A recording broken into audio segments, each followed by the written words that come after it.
The young man stood in the doorway of Russell Auto Glass for nearly 20 seconds before speaking. Sterling Russell 42 looked up from a cracked windshield estimate and immediately recognized him. 8 years. 8 years since he'd last seen that face. Most people in Boise knew Sterling as a quiet shop owner who fixed glass, paid his taxes, and went home before dark. Nothing remarkable, nothing complicated. What they didn't know was that a boy had once called him Dad every day for almost a decade. The young man's jaw tightened. His hand trembled slightly against the counter. Then he asked the question Sterling had replayed in his head for 8 years. Did you leave me? Or did they make you go? If you're watching from somewhere in the world tonight, let me know your country and local time in the comments. I always enjoy seeing where these stories reach. And if you appreciate slow burn stories where the truth takes years to surface, consider subscribing. Tomorrow's story begins with a man who lost everything in court, only to discover someone had hidden a crucial document for 12 years. 16 years earlier, Sterling Russell had no plans to become anybody's father. At 26, his life was simple. He worked long days installing windshields and repairing cracked auto glass across Boise and the surrounding towns. He rented a small duplex on West State Street. He spent weekends fishing along the Boise River or helping his older brother repair motorcycles. Children were something other people had. Then he met Vanessa Hayes.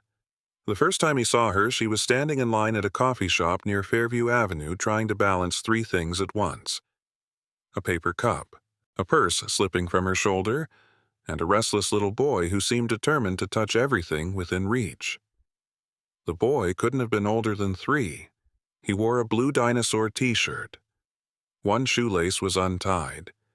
His hair looked like it had lost an argument with a pillow. Sterling remembered him because the child was unusually quiet. Most toddlers in crowded places made noise. This one watched. He studied people with large brown eyes and an expression that seemed older than it should have been. When Vanessa accidentally dropped her wallet, Sterling picked it up before the contents scattered across the floor. "Thanks," she said. "You're welcome." That should have been the end of it. Instead, the little boy stared directly at Sterling. Not smiling, not scared, just studying him, as if he were trying to solve a puzzle. Vanessa noticed. "Connor, that's rude." The boy immediately looked down. Sterling smiled. "It's fine." Connor didn't smile back. That was the first thing Sterling learned about him. Trust did not come easily. A week later, they ran into each other again. Then again. Boise wasn't a huge city. The world seemed determined to place them in the same places. By the third meeting, conversation came naturally. Vanessa worked as an assistant manager at a building supply store. She was raising Connor alone. The biological father was not involved. Sterling didn't ask questions. Vanessa volunteered very little information. That was enough. Months passed. Coffee became dinners. Dinners became weekends. Weekends slowly became a relationship. Connor remained the hardest part, not because he was difficult, because he was cautious. Sterling noticed the signs. The boy flinched when doors slammed. He became nervous when adults raised their voices. He rarely asked for help, even when he clearly needed it. One rainy afternoon, Sterling watched Connor struggle with a toy truck for nearly 15 minutes. The wheel had fallen off. The solution was simple, but Connor never asked. He sat quietly, trying and failing over and over. Eventually, Sterling sat beside him. "Want some help?" Connor hesitated, then nodded once. That tiny nod felt more important than it should have. Over time, more moments followed. Small moments. Ordinary moments. The kind people forget. The kind that build a family. Sterling taught Connor how to throw a baseball. Connor taught Sterling which dinosaur names were apparently very important. Sterling learned exactly how much syrup Connor put on pancakes. 2 packets. No more, no less. Connor learned that Sterling always checked under the bed before saying goodnight. Not because monsters were real, because sometimes children need proof. At 4 years old, Connor began waiting by the front window whenever Sterling was due to arrive. At 5, he started asking when Sterling would come over again. At 6, he stopped asking. He simply assumed Sterling would be there, which most of the time he was. One winter night, Boise received nearly 10 inches of snow. Road conditions were terrible. Several businesses closed early. Sterling spent nearly 3 hours driving through ice and traffic after work. When he finally arrived, Vanessa opened the door. "You know nobody would have blamed you for staying home." Sterling shrugged. "Connor wanted help building that science project." Vanessa laughed. "You drove through a snowstorm for a volcano made of cardboard."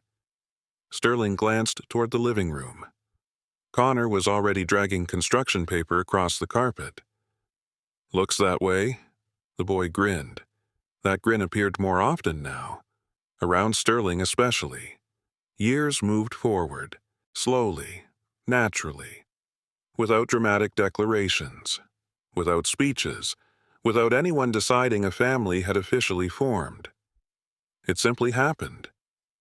Connor caught pneumonia at age 7. Sterling spent 3 nights sleeping in an uncomfortable chair at Boise Memorial Hospital. The nurses eventually assumed he was the father. Nobody corrected them. Not Vanessa, not Sterling, not even Connor. Especially not Connor. One evening during that hospital stay, a nurse entered carrying medication.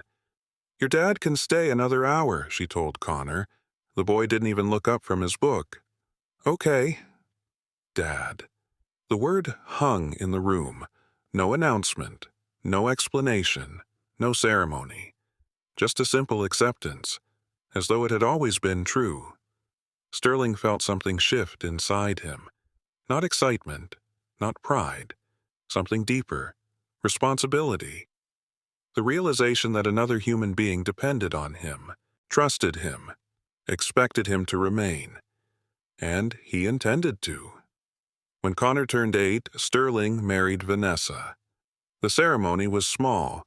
A local church, 40 guests, homemade decorations. Nothing extravagant. The happiest photograph from that day wasn't the wedding portrait. It was a candid picture taken afterward. Connor stood between them, holding both of their hands, smiling directly at the camera, looking exactly like a child who believed his future was secure. For several years it was. Sterling attended parent-teacher conferences, little league games, school concerts, doctor appointments, science fairs, field trips, the countless invisible responsibilities that fill a parent's life. Most people never noticed, but Connor did. Children always notice who shows up. By age 10, Connor had become confident, funny, smart. The kind of kid teachers remembered, the kind who held doors open for strangers, the kind who returned shopping carts without being asked. Many of those habits came directly from Sterling. Neither of them ever talked about it. They didn't need to. Then, during Connor's 11th year, something changed. It began with a letter. A plain white envelope arrived on a Thursday afternoon. Vanessa opened it while standing in the kitchen. Sterling noticed her expression immediately. Not fear, not happiness. Something in between. Something unsettled. She read the page twice, then folded it carefully. Connor was outside practicing baseball swings in the backyard. Sterling dried his hands and looked up. "Everything okay?" Vanessa stared toward the window, toward Connor. For several seconds she said nothing. Then she answered. "No." Sterling felt a faint knot tighten in his chest. "What's wrong?" Vanessa looked back at the letter. Her voice was barely above a whisper. "Derek is coming back." The kitchen suddenly felt smaller. Outside, Connor laughed after hitting a plastic ball over the fence. Inside, the future had just shifted. Neither Sterling nor Connor knew it yet. But the man who had been absent for almost a decade was already on his way back into their lives, and he was bringing far more trouble than anyone expected. The first time Sterling Russell met Derek Hayes, he understood something important within 30 seconds. The man knew how to make an entrance. A black GMC Sierra rolled into the driveway on a bright Saturday afternoon. Fresh wax, new tires, not a scratch on it. Connor was shooting baskets in the driveway when he heard the engine. The boy stopped dribbling. Vanessa stepped onto the front porch. Sterling watched from the garage. Nobody moved for several seconds. The truck door opened. A tall man climbed out wearing expensive boots, dark jeans, and mirrored sunglasses. He looked like someone who wanted to be noticed, the kind of man who entered every room expecting attention. Connor looked confused. Vanessa looked nervous. Sterling simply watched. Derek smiled broadly. "There's my boy." Connor didn't move. The silence lasted long enough to become uncomfortable. Derek's smile weakened slightly. Not much, just enough. Connor looked toward Vanessa, then toward Sterling. The reaction didn't escape Derek's notice. Neither did the direction of Connor's eyes. Children revealed loyalties without realizing it, and Connor had just revealed his. Vanessa cleared her throat. "Connor, this is your father." The word sounded strange. Father. The title belonged to a man Connor barely remembered. The boy shifted his weight. "Hi." That was all.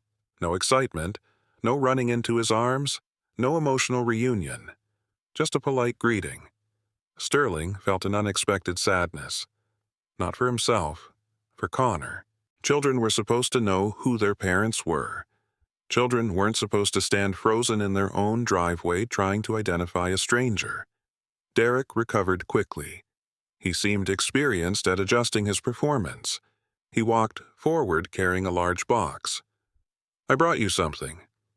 Connor opened it. Inside was a brand new gaming console. The latest model, worth several $100s. Connor's eyes widened. Any 11-year-old would have reacted the same way. But Sterling noticed something else. Connor looked toward him before saying thank you. The gesture lasted less than a second. Yet it meant everything. The boy was checking, making sure accepting the gift wasn't a betrayal. Sterling gave a small nod. Connor finally smiled. "Thanks," Derek laughed. A loud laugh. A confident laugh. The laugh of someone accustomed to winning people over. That afternoon passed awkwardly. Derek talked constantly. About his business.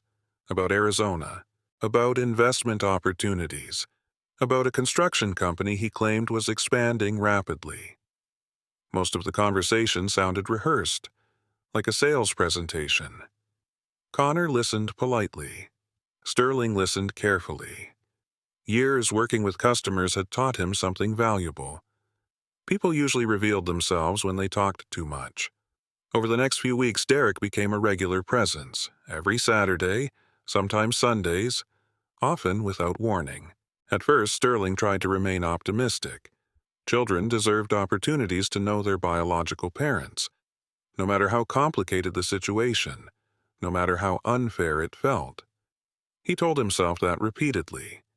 Then, small things began happening. Small things that bothered him. Connor's baseball glove disappeared.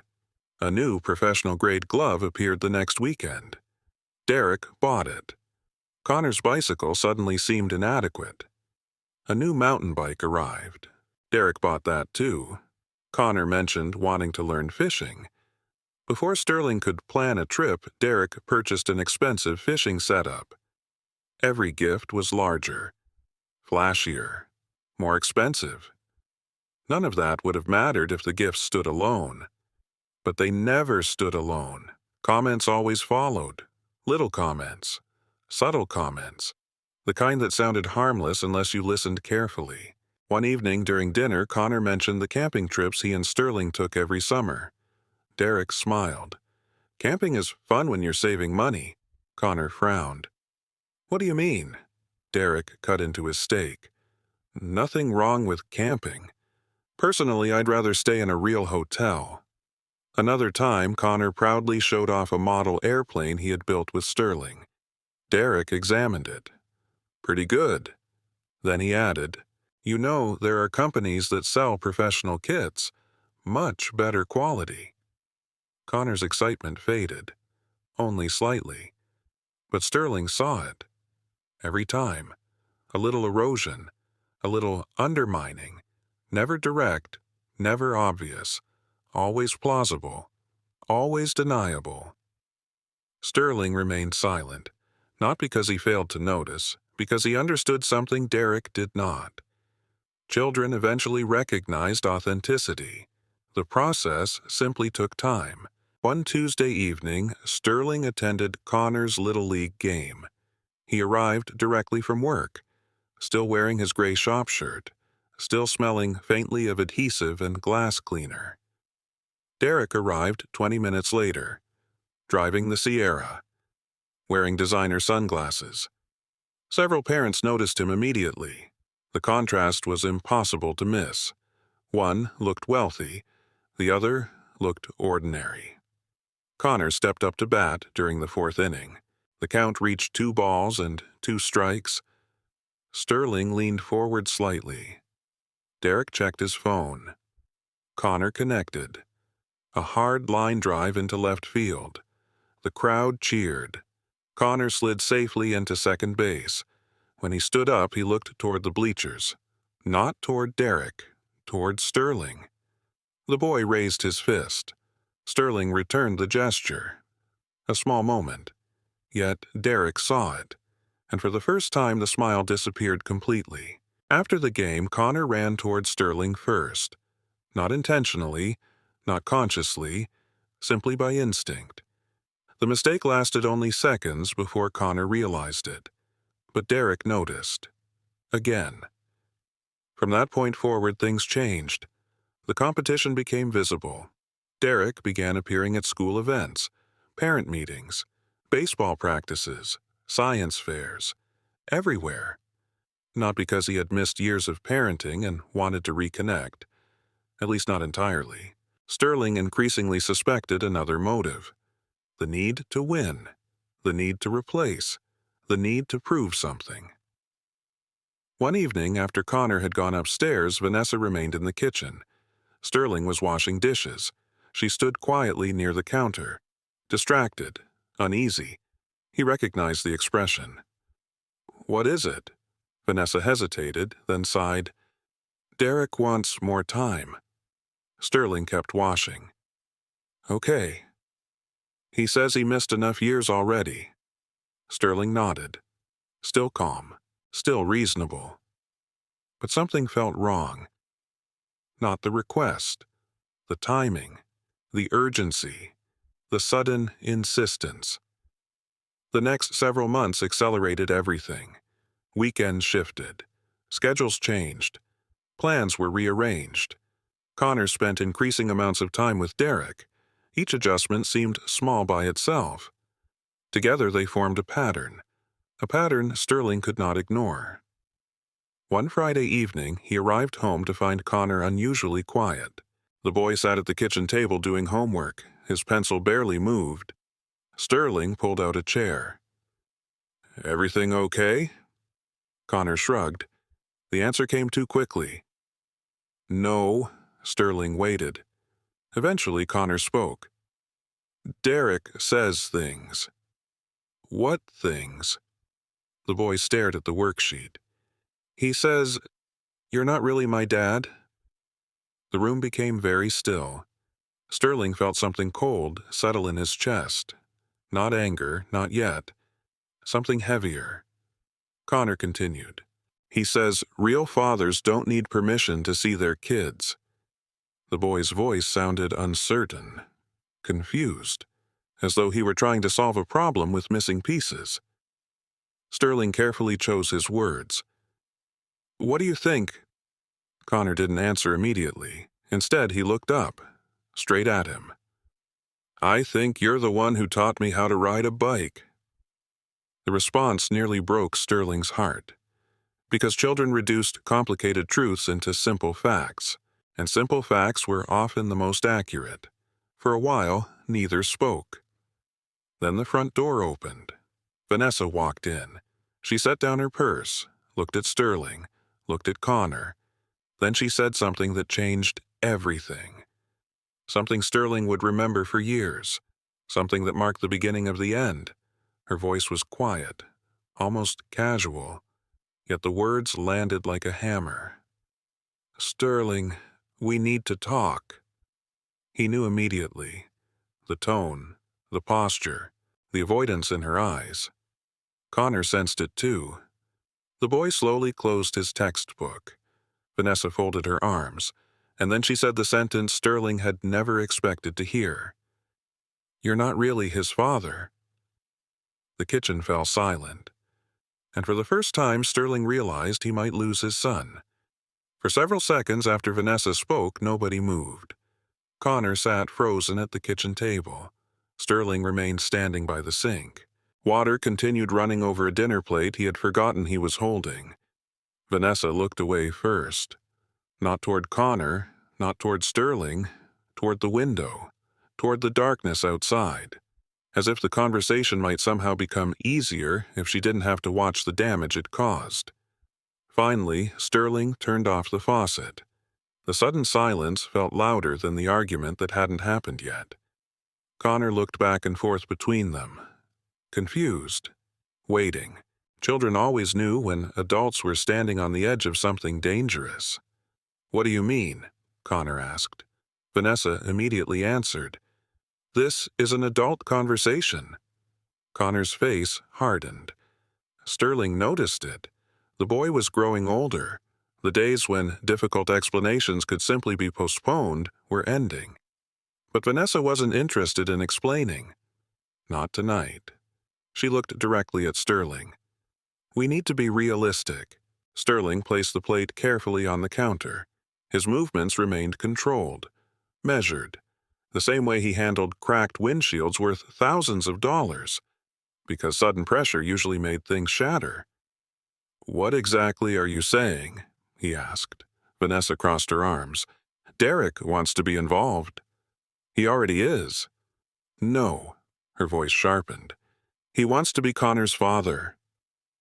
The statement hung in the room. Sterling understood immediately. This wasn't about involvement. It wasn't about reconnecting. It wasn't about making up for lost years. This was about replacement. And suddenly, every small change from the past few months made sense. The gifts, the schedule changes, the comments, the constant comparisons. Someone wasn't trying to join Connor's life. Someone was trying to rewrite it. Connor pushed his chair back slightly. "Why can't I have both?" Nobody answered immediately. The question was too reasonable, too simple, too honest. Eventually Vanessa spoke. "Because it's complicated." Connor frowned. "It wasn't complicated before." Sterling felt a quiet ache in his chest. The boy had just said what everyone else was avoiding. Before Derek returned, there had been no competition, no conflict, no confusion. There had simply been family. Vanessa rubbed her forehead. "We'll talk later." Connor stood. "No, tell me now." The room grew tense. Sterling watched carefully, not because he feared Connor, because he feared what this conversation might do to him. Children often blamed themselves when adults made selfish choices. He wouldn't allow that. "Connor," the boy looked toward him, "go finish your homework." Connor hesitated, then nodded. Not because he wanted to leave, because he trusted Sterling. That trust hurt more than anything else. Once Connor disappeared upstairs, the house became quiet. Vanessa remained near the kitchen island. Sterling waited. Eventually, she spoke. "Derek's attorney contacted me." That got his attention. "Attorney?" She nodded. "He wants formal visitation." Sterling frowned. "Okay." "He wants more than visitation." The silence stretched. Then she delivered the rest. "He wants to pursue shared custody." Sterling stared at her. For the first time that evening, he felt genuine alarm. Not because Derek wanted rights. Connor deserved a relationship with his biological father if it was healthy. The problem was something else. The speed, the aggression, the urgency. Derek's been back a few months. I know. Why does he suddenly want legal action? Vanessa looked uncomfortable. The answer arrived slowly. Because he thinks you've taken his place. Sterling almost laughed, not because it was funny, because it was absurd. He hadn't taken anything. Derek had abandoned it.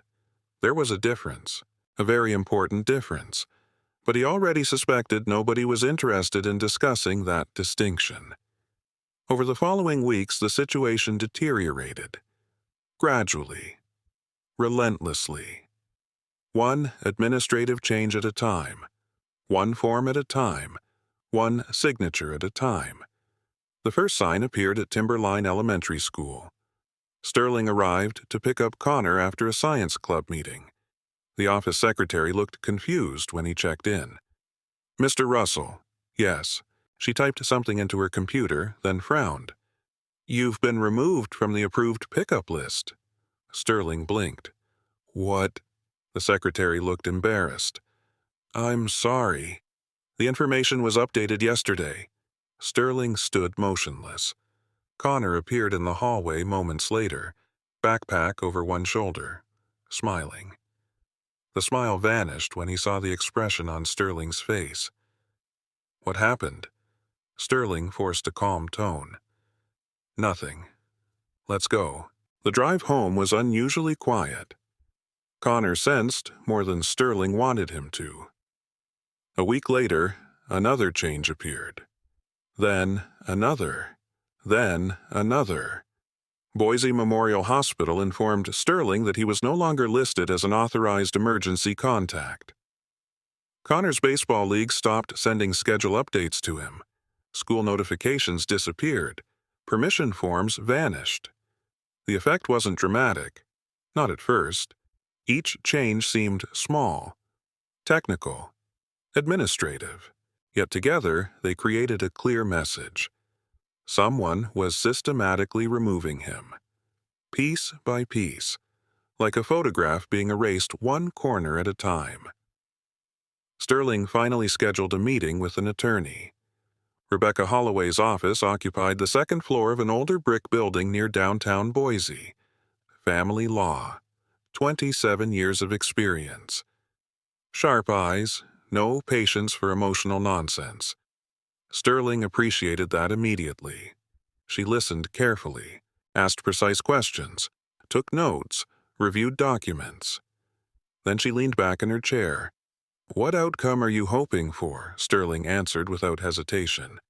I want to stay in Connor's life. Rebecca nodded. Legally, what's your relationship to the child? I'm his stepfather. Did you adopt him? No. Any guardianship agreements? No. She was silent for several seconds, not because she didn't know the answer, because she was choosing the least painful way to explain it. Finally, she folded her hands. Sterling, I need to be honest. He already knew. The tone told him everything. You have very few legal rights. The words landed exactly where he expected, and still, they hurt. Rebecca continued, You raised him. That's clear. Yes. You've supported him financially. Yes. Attended school events. Yes. Medical appointments. Yes. She nodded. None of that automatically creates parental rights. Sterling stared at the documents spread across her desk. 8 years. 8 years of bedtime stories. Baseball practices. Hospital visits. School projects. Birthday parties. Parent-teacher conferences. Legally, they weighed almost nothing. Rebecca softened her voice slightly. I know that's difficult to hear. Sterling nodded once. He wasn't angry with her. She wasn't the problem. She was simply explaining reality. And reality didn't care about fairness. What can I do? Rebecca considered the question. Document everything. What good will that do? Because if this becomes a larger dispute, facts matter. The advice seemed simple, almost disappointing. Yet Sterling understood. Facts, records, dates, evidence, not emotions, not speeches, not outrage. Those things rarely survived inside courtrooms. Evidence did. That evening he returned home carrying a yellow legal pad. Over the next several days he began organizing everything.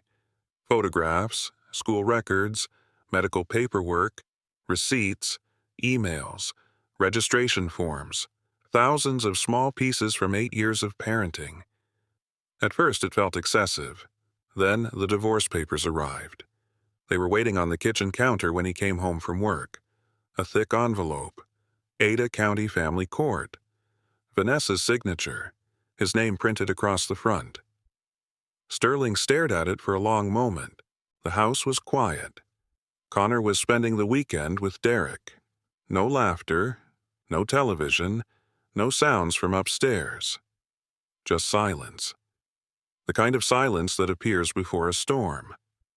Slowly, Sterling opened the envelope. Read the first page, then the second, then the third. When he finished, he placed everything neatly back inside. No shouting, no broken furniture, no dramatic collapse. Just a man sitting alone at a kitchen table, realizing the family he had spent 8 years building was about to be dismantled by people who could point to biology and paperwork. And for the first time since Derek returned, Sterling understood the true scale of the fight ahead. The frightening part wasn't what he might lose. The frightening part was how little power he had to stop it. The divorce moved faster than Sterling expected. Not because the marriage had been short, not because there were few assets to divide, because Vanessa seemed determined to finish everything before anyone had time to ask difficult questions. The first hearing was scheduled for late October. Ada County Courthouse sat under a gray sky that morning. Cold wind swept across the parking lot. Lawyers hurried through the entrance carrying briefcases and coffee cups. People avoided eye contact. Everyone appeared to be carrying a problem. Sterling arrived 15 minutes early. That had always been his habit. Be early. Be prepared. Don't create problems you can avoid. Rebecca Holloway met him outside courtroom 3B. She handed him a folder. How are you holding up? Sterling considered the question. The truthful answer was complicated. He wasn't angry, not in the explosive sense. He wasn't sleeping particularly well. He wasn't eating much. He spent too much time staring at old photographs. Yet none of those things seemed useful. So he gave the answer he always gave. I'm okay. Rebecca gave him a look that suggested she didn't believe him. But she let it go. Inside the courtroom, Vanessa sat beside her attorney. Derek occupied the row behind her. That detail caught Sterling's attention immediately. Derek wasn't a party to the divorce. He didn't legally belong there. Yet he had shown up anyway. A spectator, an observer, a man waiting for an outcome. The hearing itself was surprisingly clinical. No dramatic confrontations, no shouting, no emotional speeches. The court focused on property, bank accounts, vehicles, debt, the practical dismantling of a marriage. Yet Sterling noticed something unsettling. Whenever Connor's name appeared, Vanessa's attorney carefully avoided acknowledging the years Sterling had spent raising him. The language remained precise, almost surgical.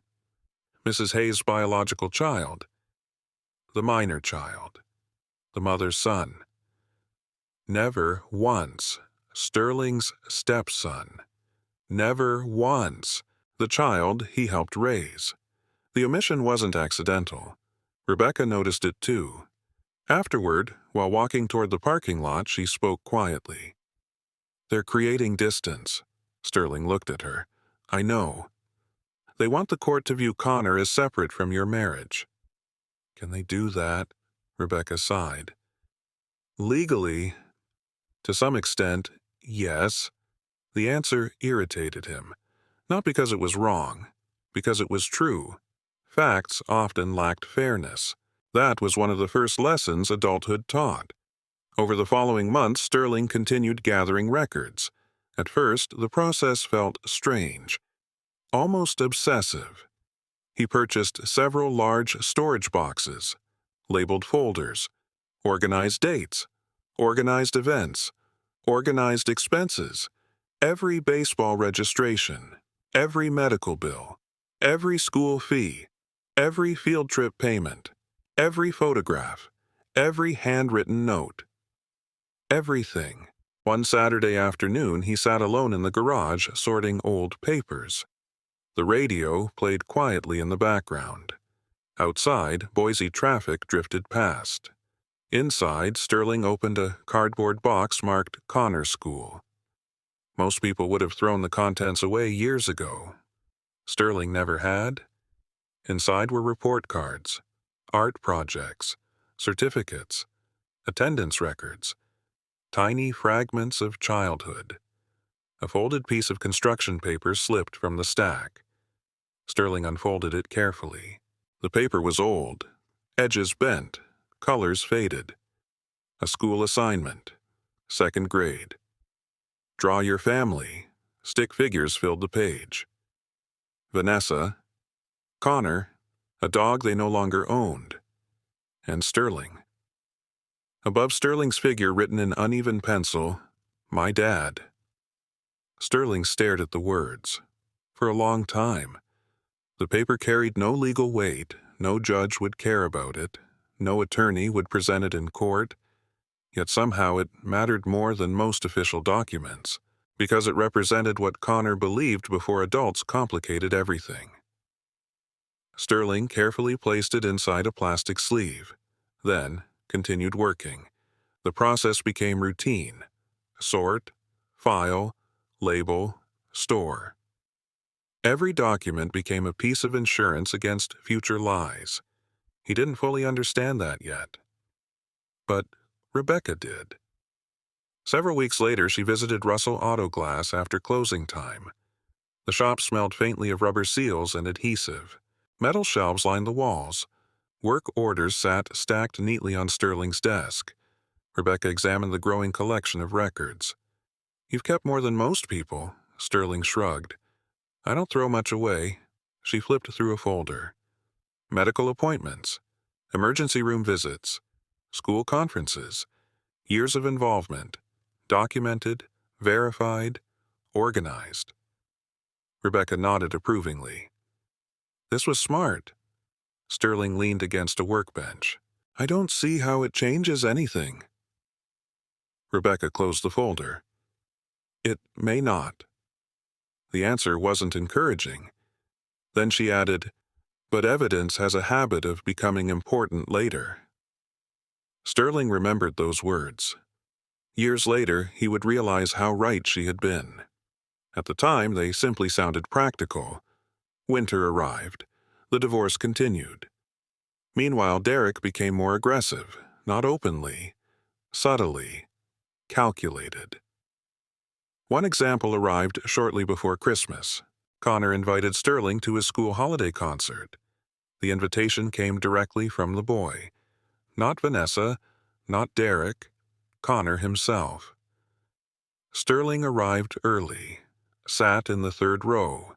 The auditorium gradually filled with parents, families, grandparents, teachers, normal life. The concert began, children sang badly, parents applauded enthusiastically anyway, the usual holiday chaos. Then Sterling noticed Derek, 2 rows ahead, Vanessa beside him. Connor spotted both men during intermission. For a moment, uncertainty crossed his face. A child trying to navigate adult politics. Eventually, he walked toward Sterling, not because he intended to choose sides, because habit carried him there. The boy sat beside him. "Did you like the songs?" Sterling smiled. "They were terrible." Connor laughed. "We practiced for 2 months. It showed." The boy laughed harder. A genuine laugh. one Sterling had heard hundreds of times. Then, Derek appeared. The atmosphere shifted immediately. Not dramatic, not obvious, just enough. Derek smiled. "Connor, your mother wants you." Connor stood.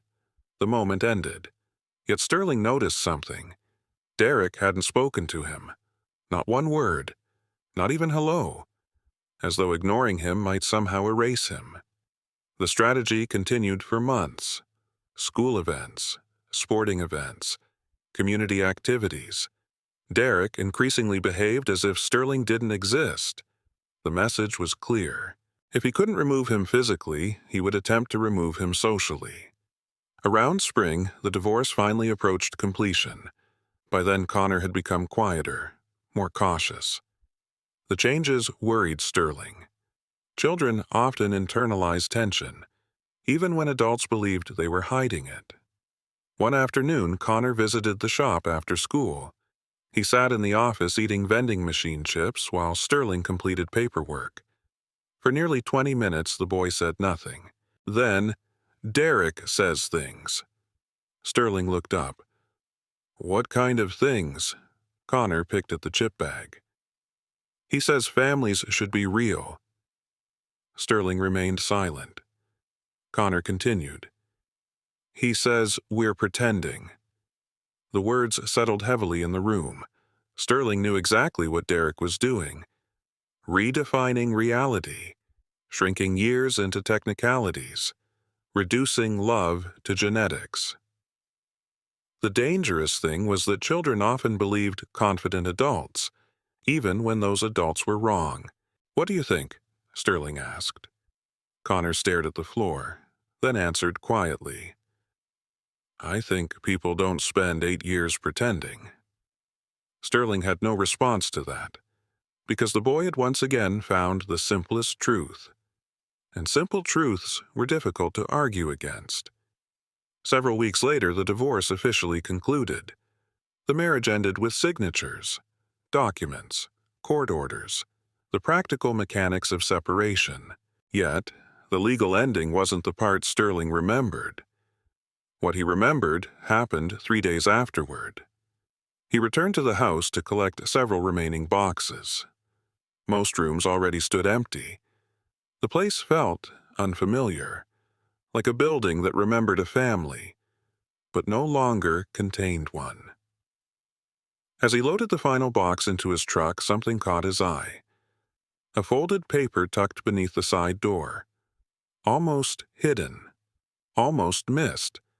Sterling picked it up, recognized Connor's handwriting immediately. The drawing showed 2 figures standing beside a baseball field. One tall, one small. Above them, written in blue marker, "Thank you for teaching me everything." No signature, no explanation, no goodbye. Just those words. Sterling folded the paper carefully, placed it inside his jacket. And for the first time since the divorce began, he understood something that frightened him. Connor hadn't forgotten, which meant whatever happened next would hurt the boy far more than anyone seemed willing to admit. And Sterling had a growing suspicion that the worst part was still ahead. The final Saturday arrived disguised as an ordinary day. That was what Sterling remembered most years later. Nothing about the morning announced itself as important. The sky above Boise was clear. Traffic moved normally. The weather forecast predicted 74 degrees. People walked dogs. Children rode bicycles. The world behaved as though nothing significant was ending. Sterling knew better.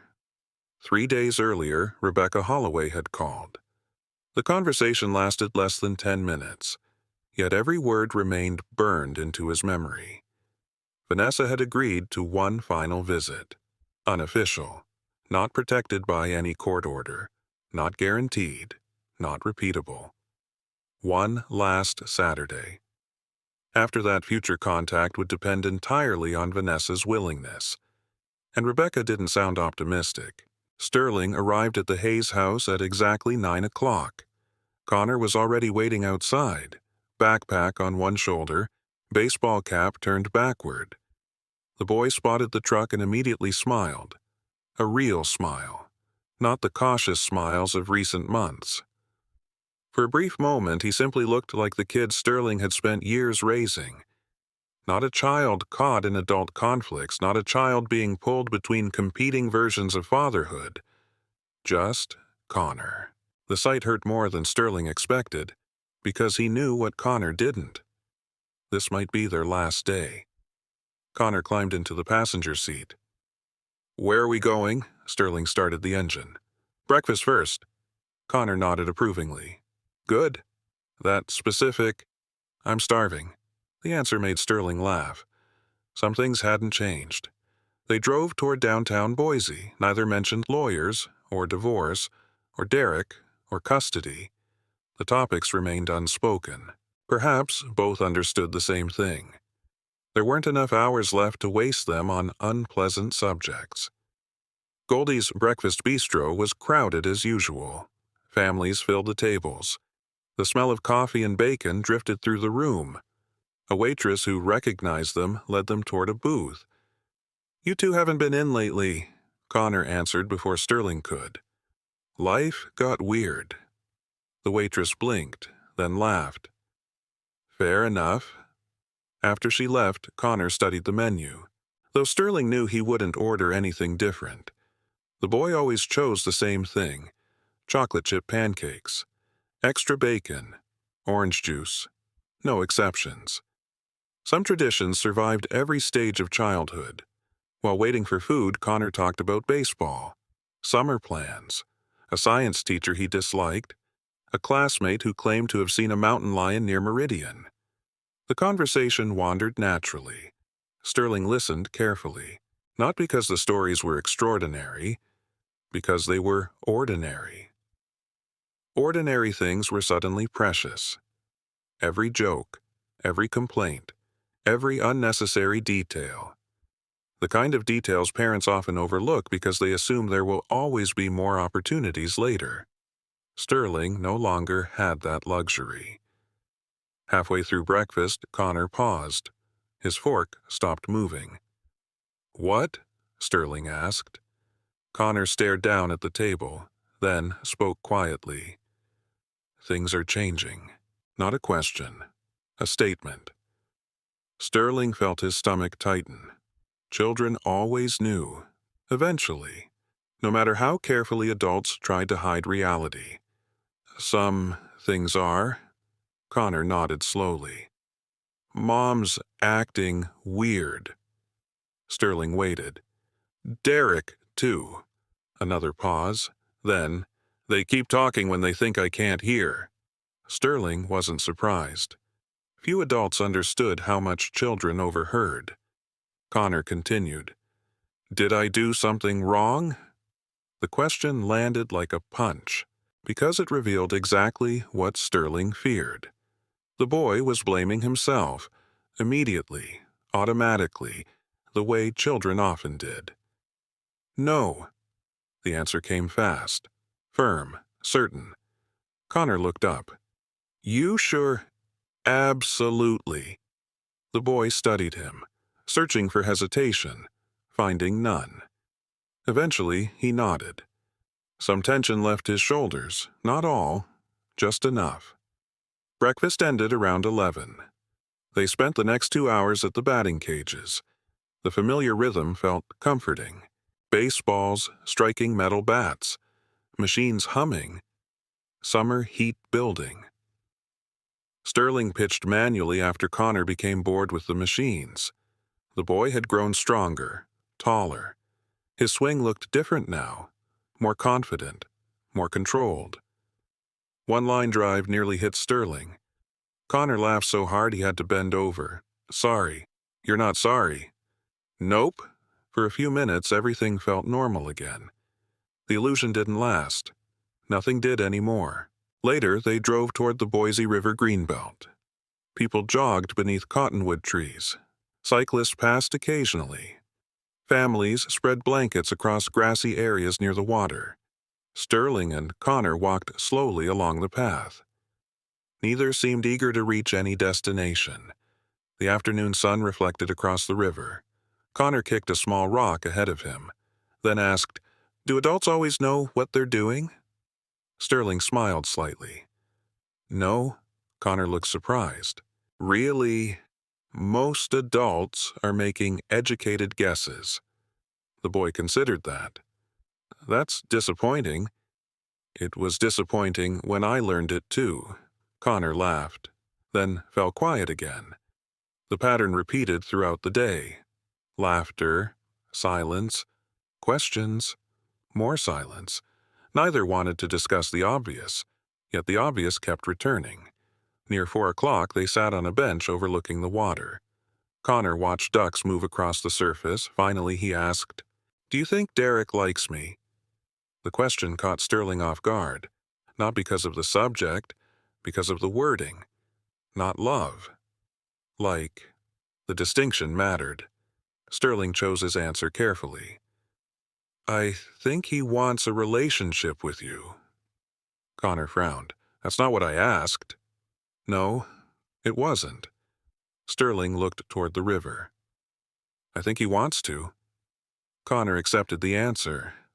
Mostly. The boy wasn't stupid. He recognized incomplete truths when he heard them. Still, he let the subject drop. Around 5 o'clock, they returned to the truck. Before leaving, Sterling opened the glove compartment, reached inside, removed a small box. Connor looked confused. "What's that? A gift?"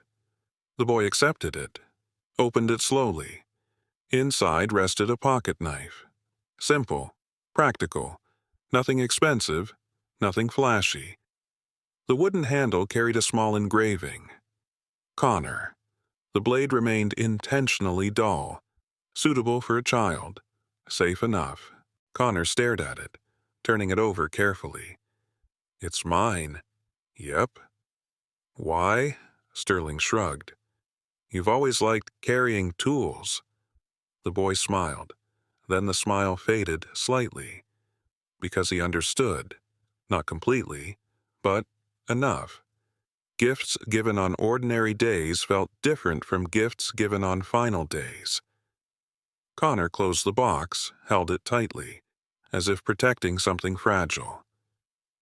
When they arrived back at the house, Vanessa's SUV was already in the driveway. 2 hours early. Sterling noticed immediately. So did Connor. The boy's expression changed. The realization hit both of them at the same time. The day was ending sooner than expected. Vanessa stepped outside, arms folded, face unreadable. Connor remained in the truck for several seconds, not moving, not speaking. Eventually, Sterling shut off the engine.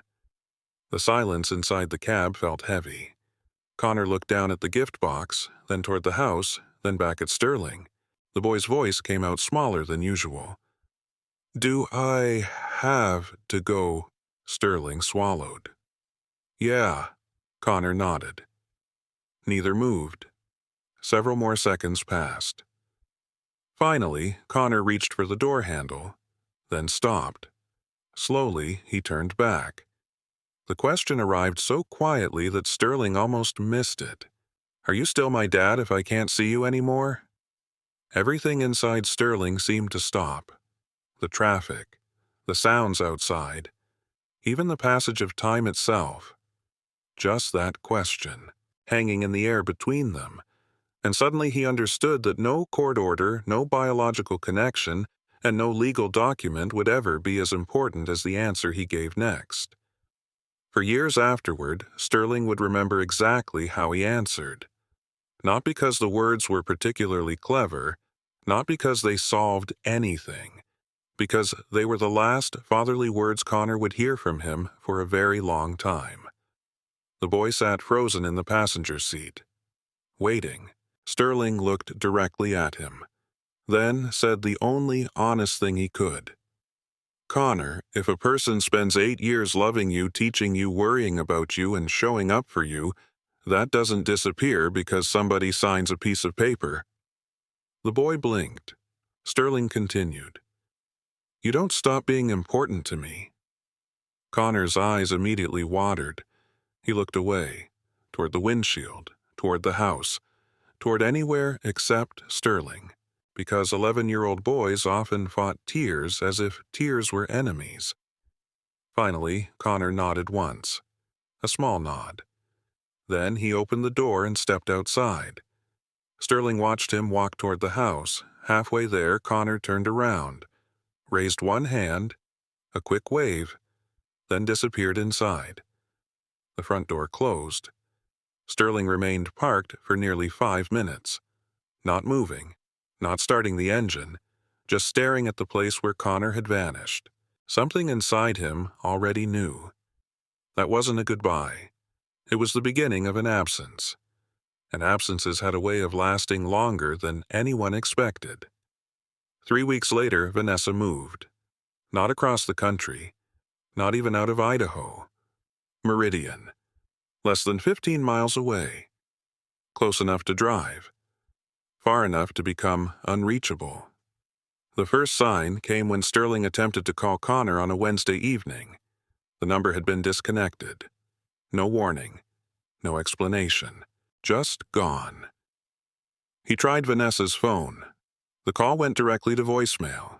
He left a message. Polite. Simple. No accusation, no argument, no response arrived.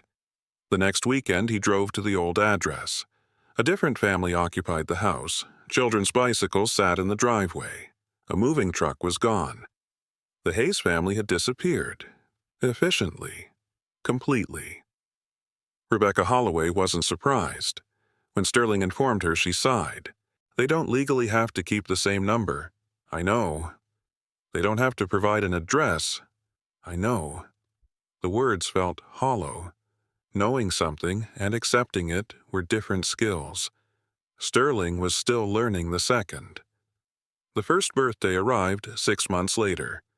Connor turned 12. Sterling purchased a card.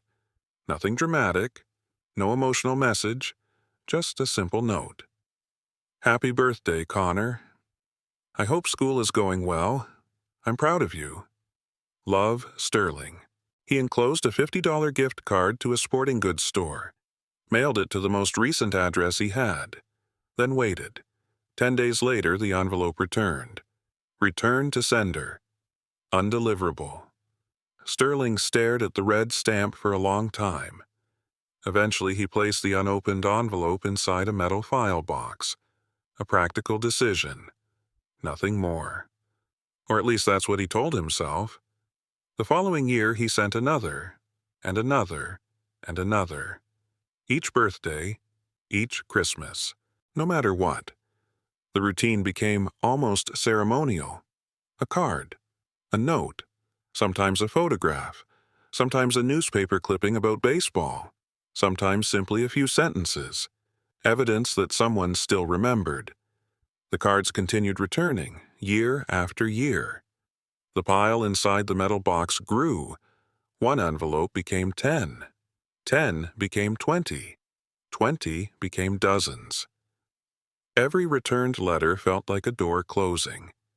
Yet Sterling kept writing. Not because he expected success, because quitting felt worse. Meanwhile, life moved forward. As life always did.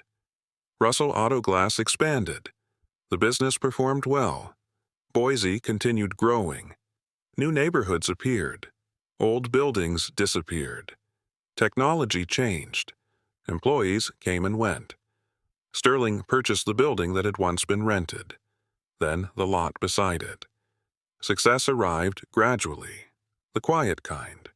The kind that never makes headlines.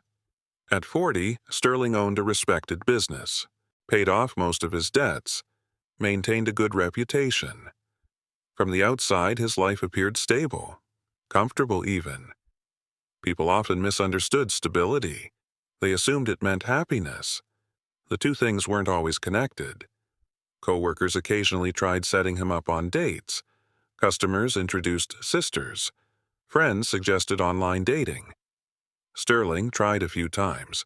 Nothing serious lasted, partly because he was busy, partly because he had become cautious, mostly because a portion of him remained stuck in the past.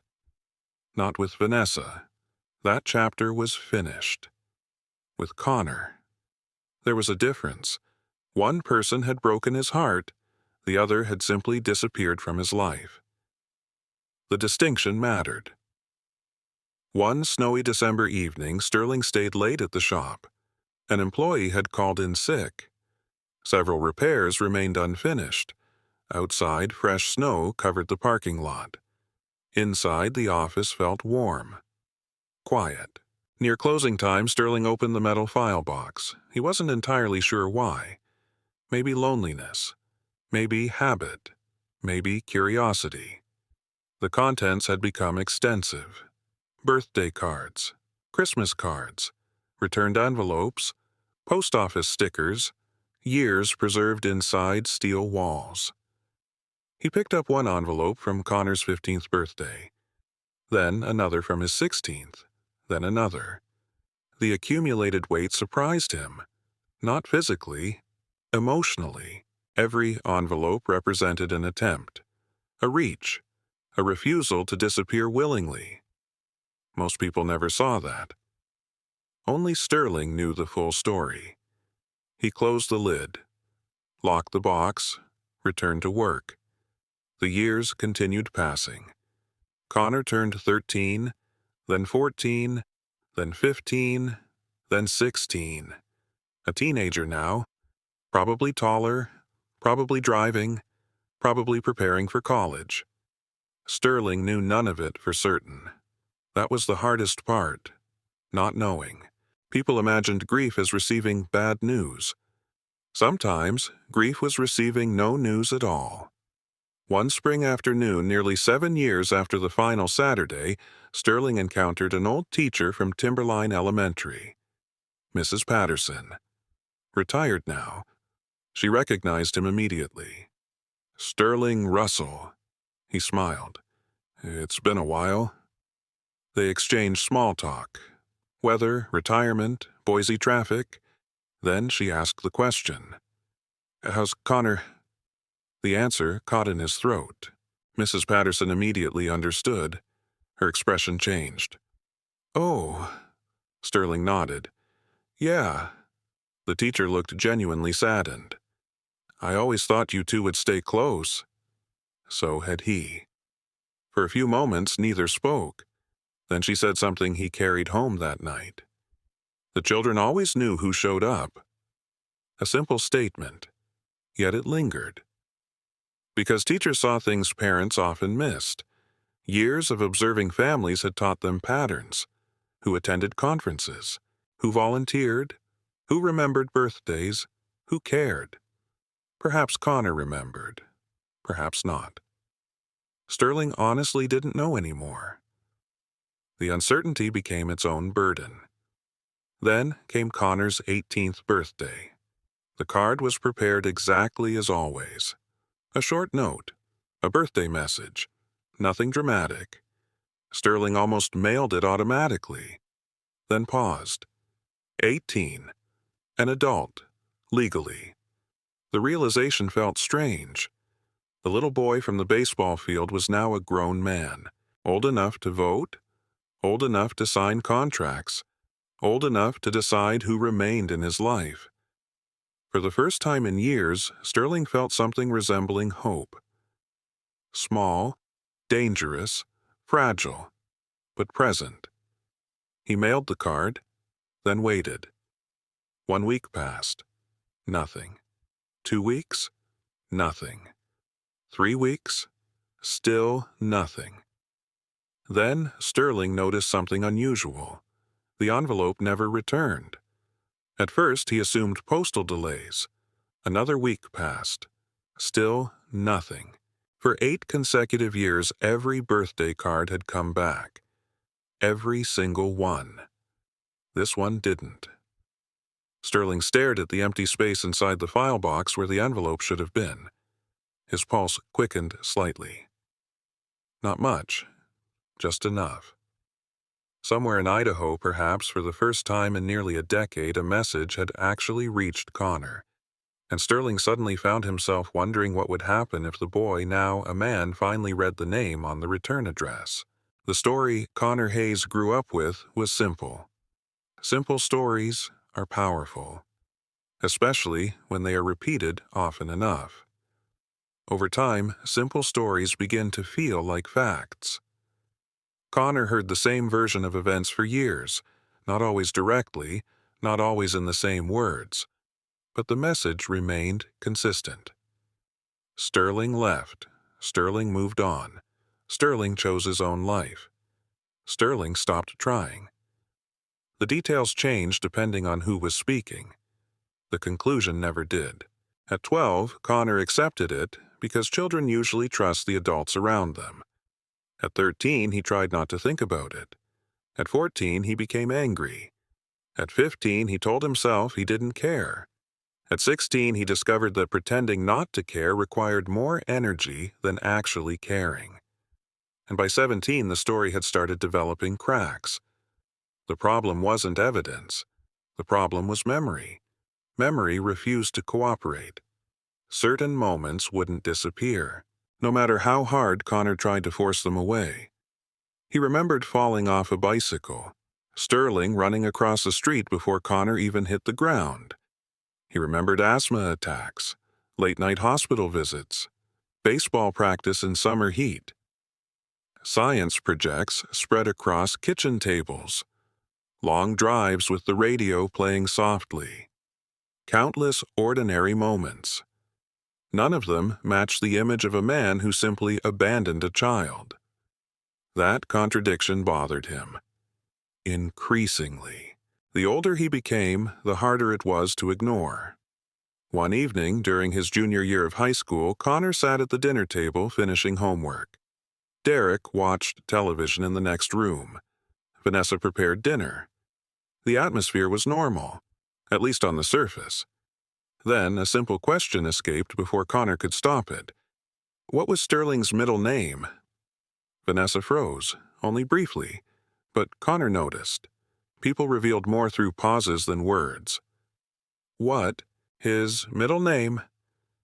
Vanessa returned to chopping vegetables. I don't remember. The answer felt wrong. Not impossible, just wrong. People forgot middle names. They didn't forget men they had been married to for nearly a decade. Connor said nothing further, but the question stayed with him. Several months later, another crack appeared. This one came from Derek. They were working on a truck together. Or rather, Derek was working. Connor was handing him tools. The relationship between them had never fully settled.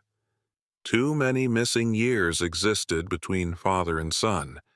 Too many conversations that should have happened earlier. At one point, Derek laughed about something.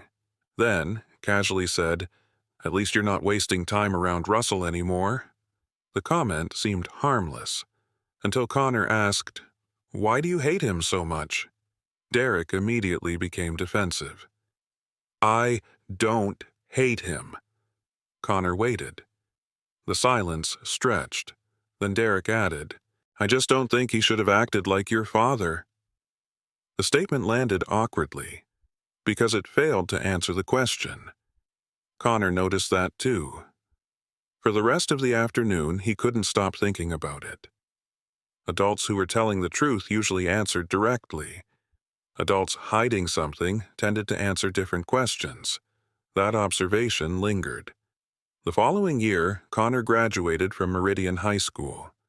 The ceremony should have been memorable. Instead, what he remembered most was a strange feeling of absence. Not grief, not sadness. Something harder to define. As classmates posed for photographs with parents and relatives, Connor found himself looking through the crowd. Searching. Not intentionally. Instinctively. Looking for someone he knew wouldn't be there. The realization irritated him. Why was he still doing this? Why was he still thinking about a man he hadn't seen in years? The answer arrived slowly, because memories don't operate according to logic, and because unanswered questions rarely disappear on their own. The summer after graduation changed everything.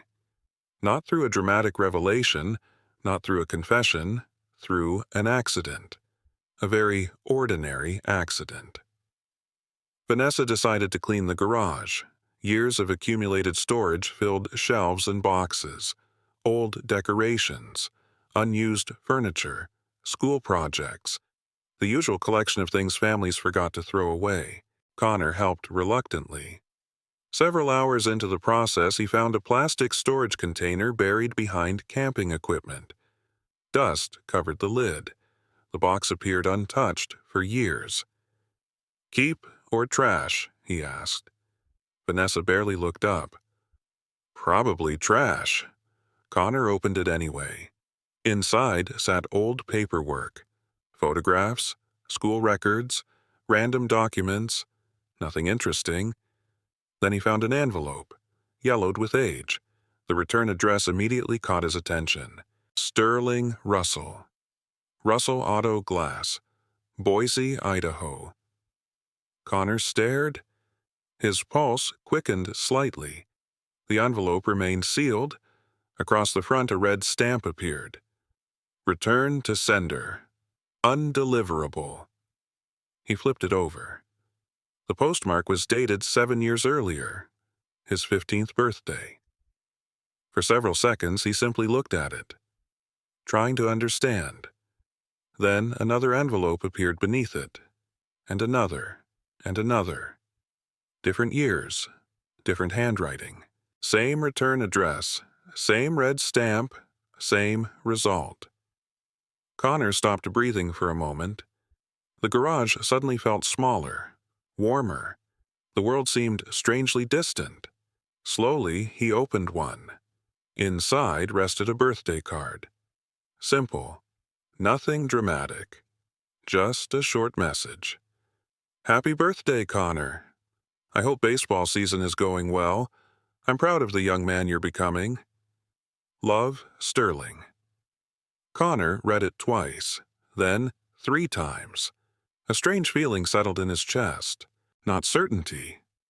Not yet. But doubt. Powerful doubt. The kind that changes everything. He opened another card. Then another. Then another. The pattern remained identical. Years of messages, years of attempts, years of evidence, stored away, hidden, forgotten, or perhaps intentionally ignored. Connor wasn't sure. He didn't want to be sure.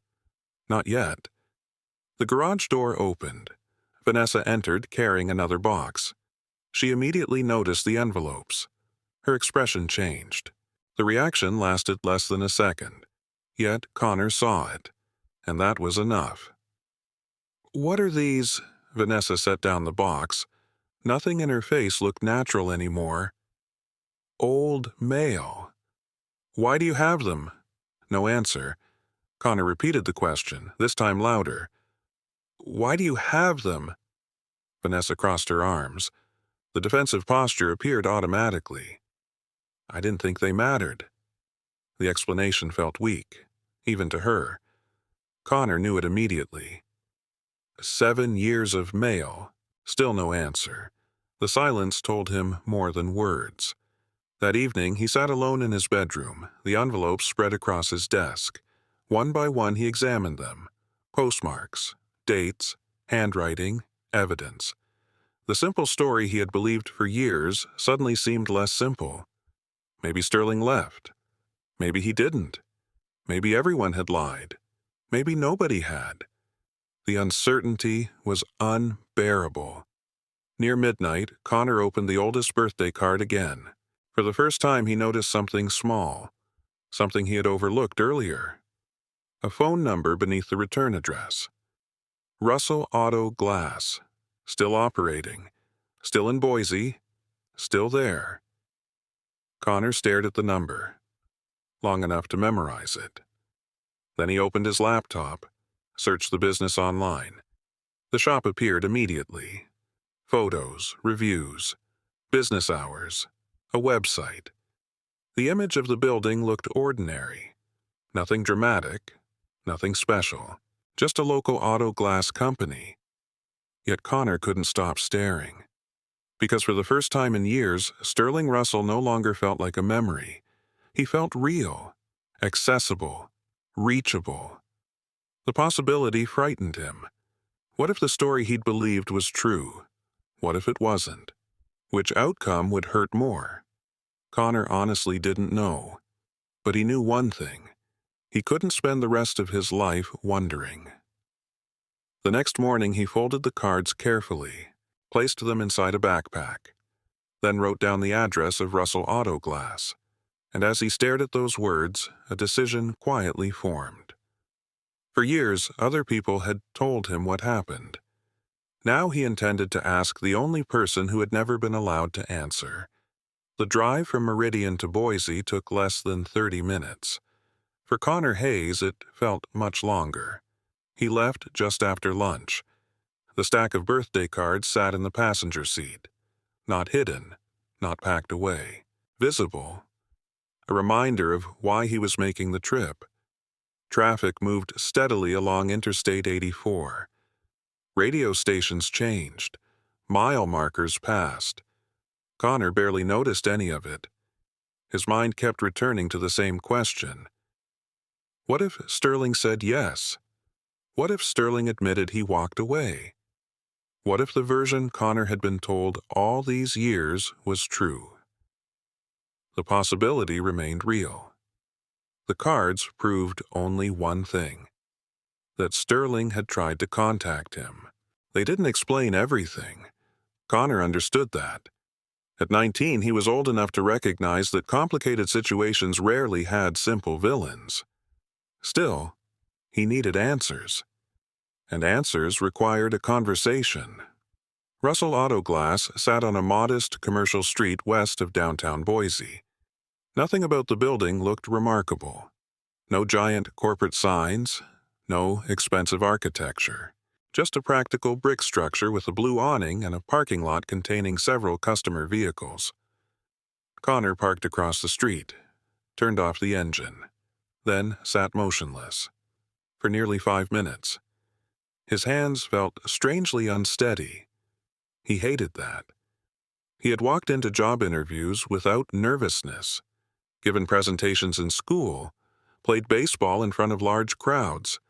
Yet entering a small auto glass shop suddenly seemed terrifying, because this wasn't about performance. It was personal. Eventually, he climbed out, crossed the street, approached the front door, then stopped. The business hours sticker reflected sunlight. Behind the glass, he could see movement, employees, customers, normal life, Sterling's life. The realization felt strange.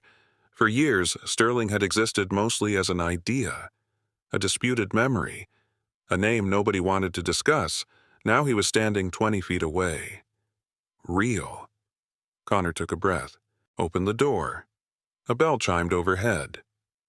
Inside, the smell hit him first. Rubber, glass cleaner, machine oil. For reasons he couldn't explain, the scent triggered memories. Old memories. Childhood memories. Saturday morning spent inside the shop, sitting on a stool while Sterling worked, eating vending machine snacks, listening to adult conversations he barely understood. The memories arrived unexpectedly. Sharp, detailed, painful. A young employee looked up. "Can I help you?" Connor nodded. "I think so." His voice sounded different than usual, tighter, more cautious. "I'm looking for Sterling Russell." The employee pointed toward the rear office. "He's in the back." Connor turned, and immediately saw him. Sterling stood beside a workbench reviewing paperwork. Gray work shirt, reading glasses, same calm posture, more gray hair than Connor remembered, a few additional lines around his eyes, otherwise remarkably unchanged. For several seconds, neither moved. Sterling looked up, saw him, and froze. The reaction answered one question immediately. Recognition. Instant. Absolute.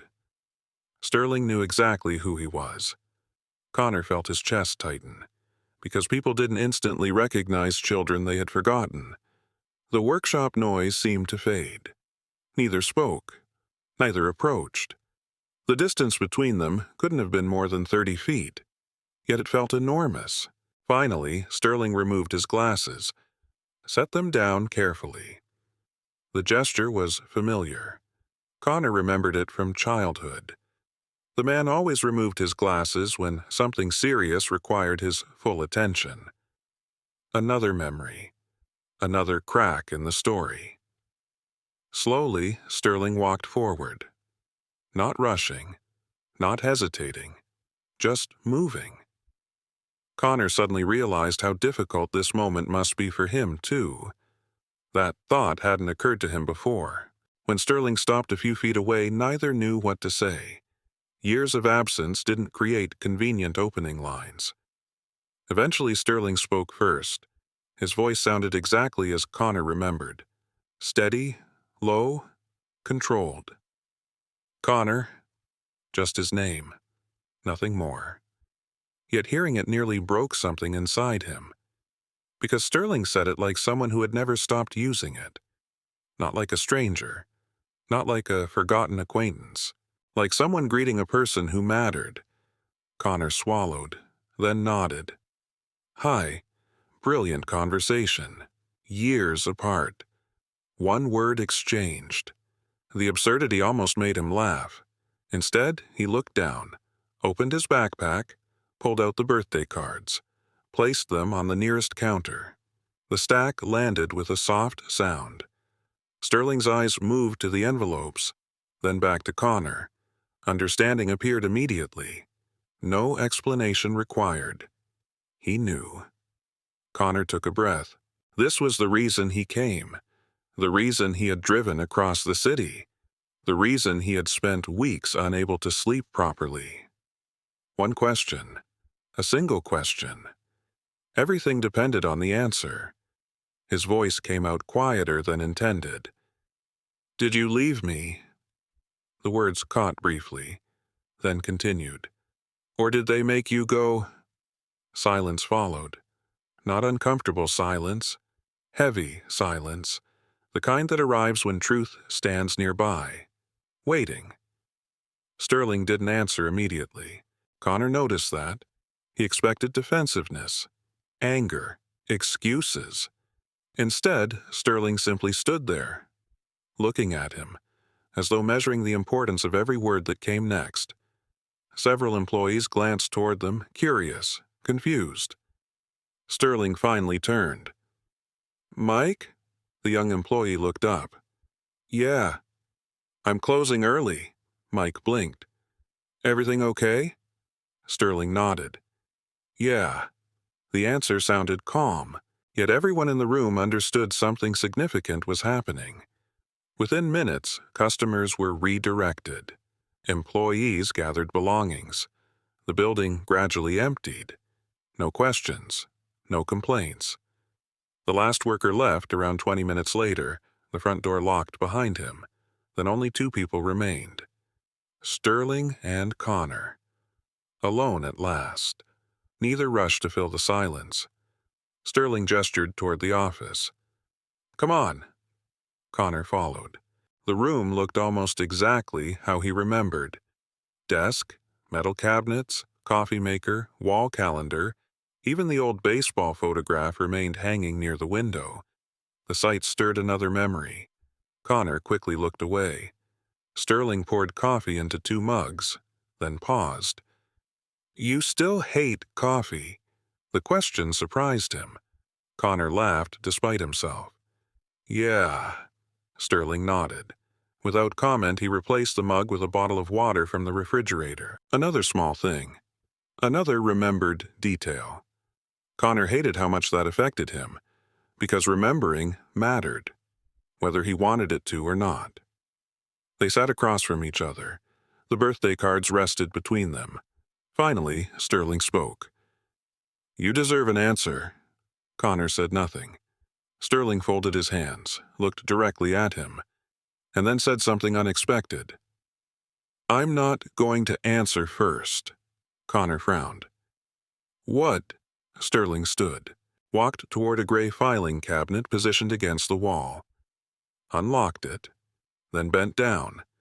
Several seconds passed. When he straightened, he carried a large metal storage box. The same box Connor had never seen before. The same box Sterling had spent years filling, carefully, methodically, patiently. Sterling placed it on the desk. The metal made a heavy sound. Connor stared, confused. Sterling released the latch, lifted the lid. Inside sat hundreds of documents, organized, labeled, preserved, year after year after year.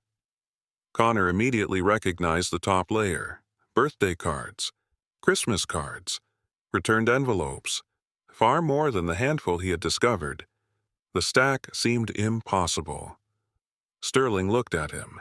His expression remained calm, not angry, not triumphant, just tired, very tired.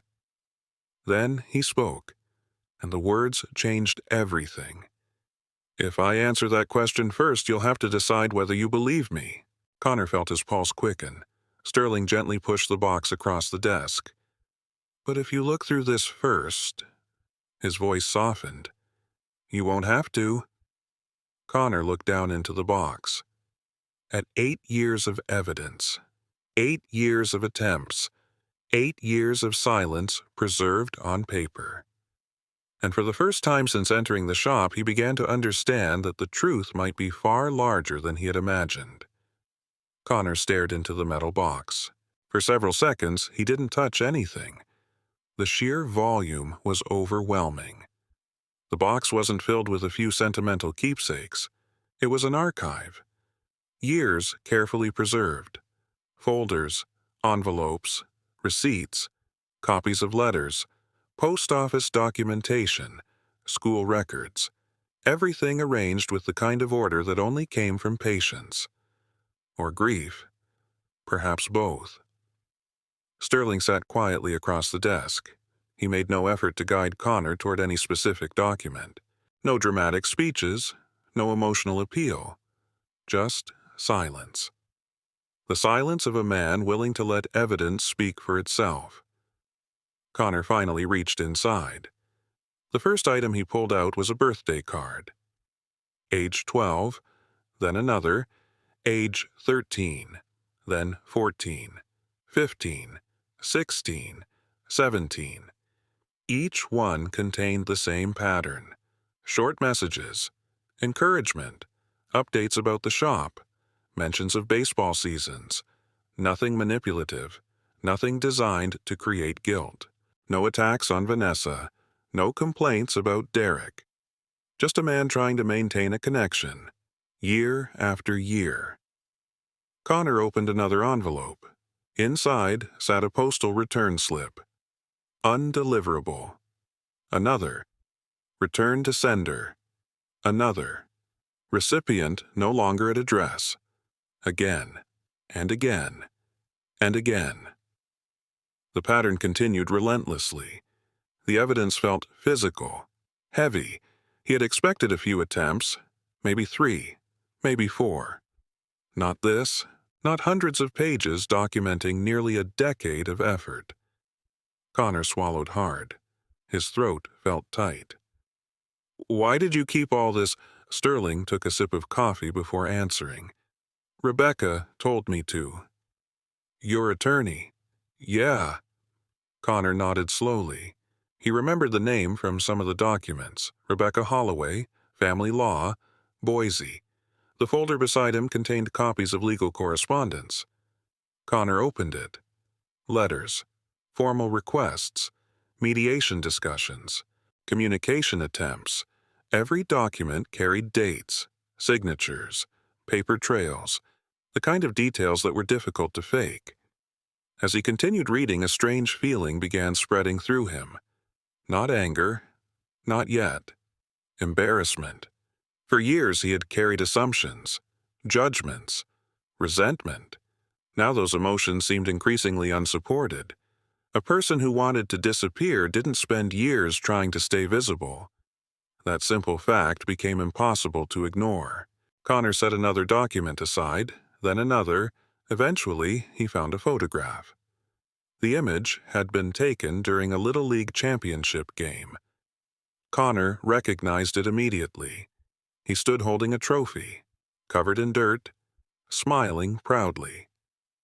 Sterling stood beside him, one hand on Connor's shoulder, both laughing. The memory returned instantly. The championship had happened during his 10th year. Sterling had taken off work early to attend. Connor remembered that now. He remembered looking into the stands, remembered seeing him there, a memory long buried beneath newer stories.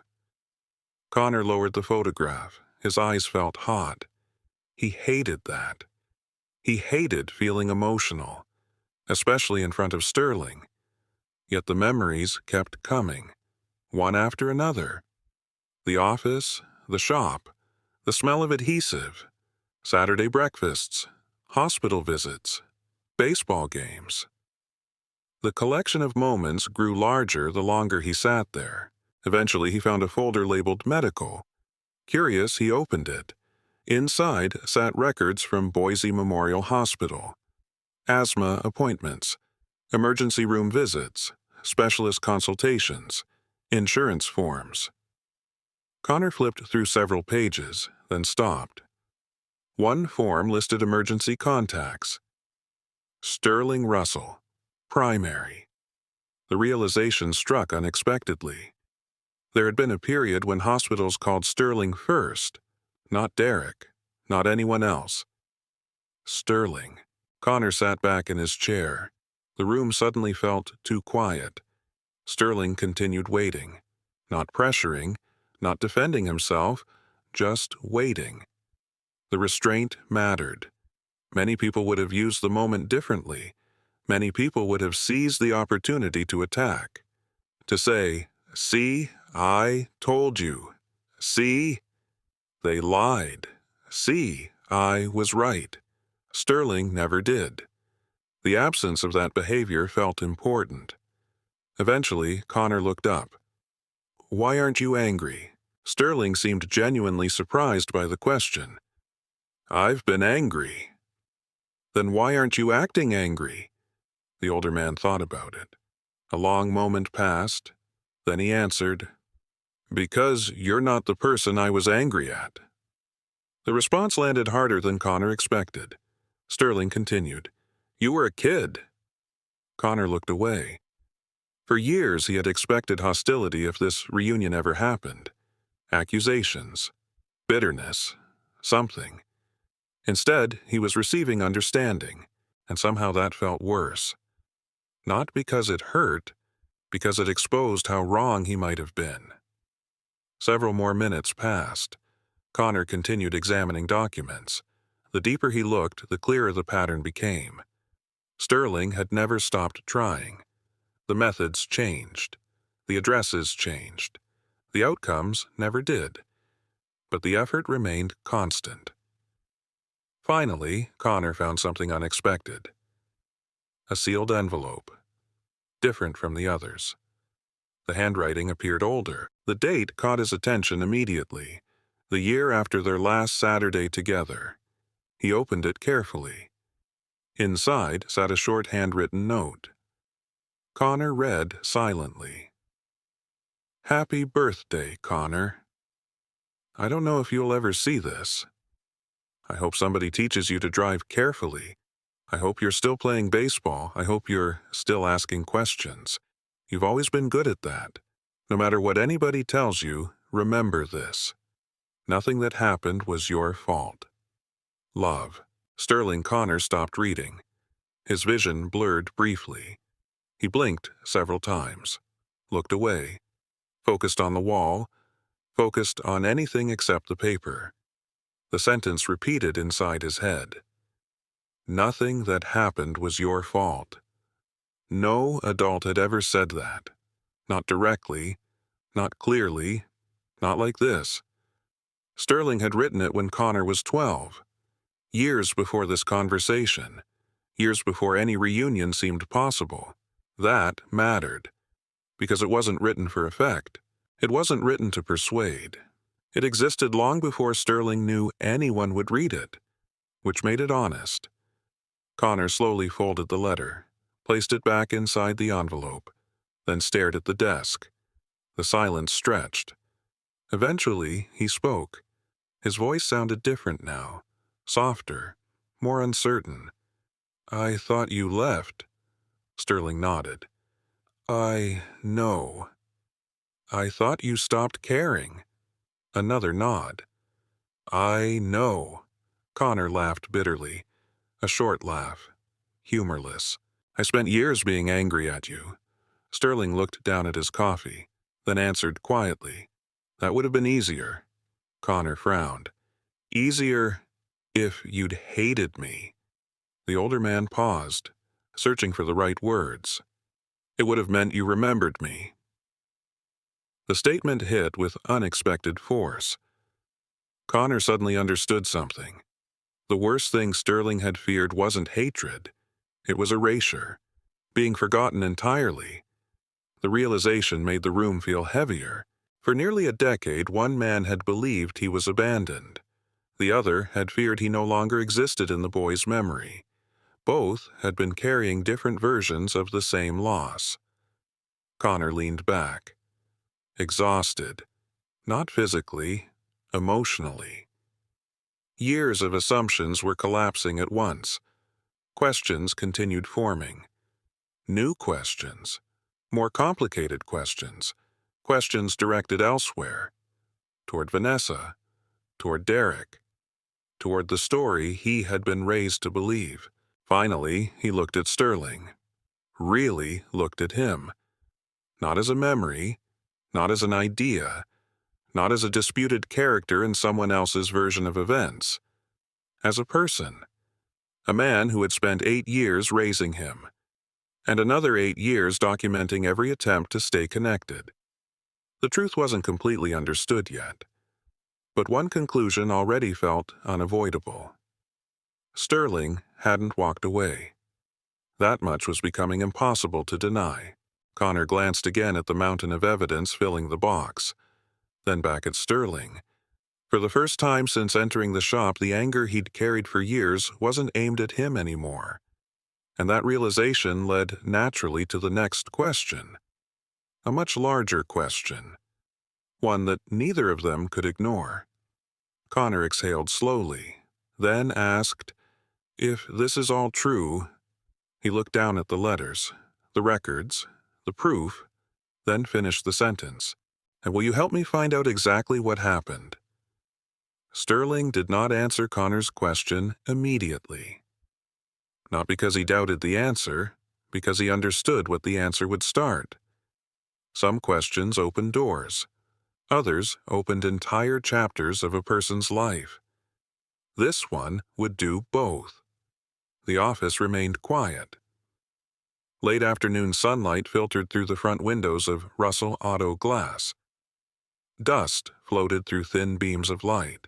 The metal box still sat open between them, years of evidence resting only inches away. Finally, Sterling nodded. "Yes." Connor held his gaze. "You'll help me." "Yes?"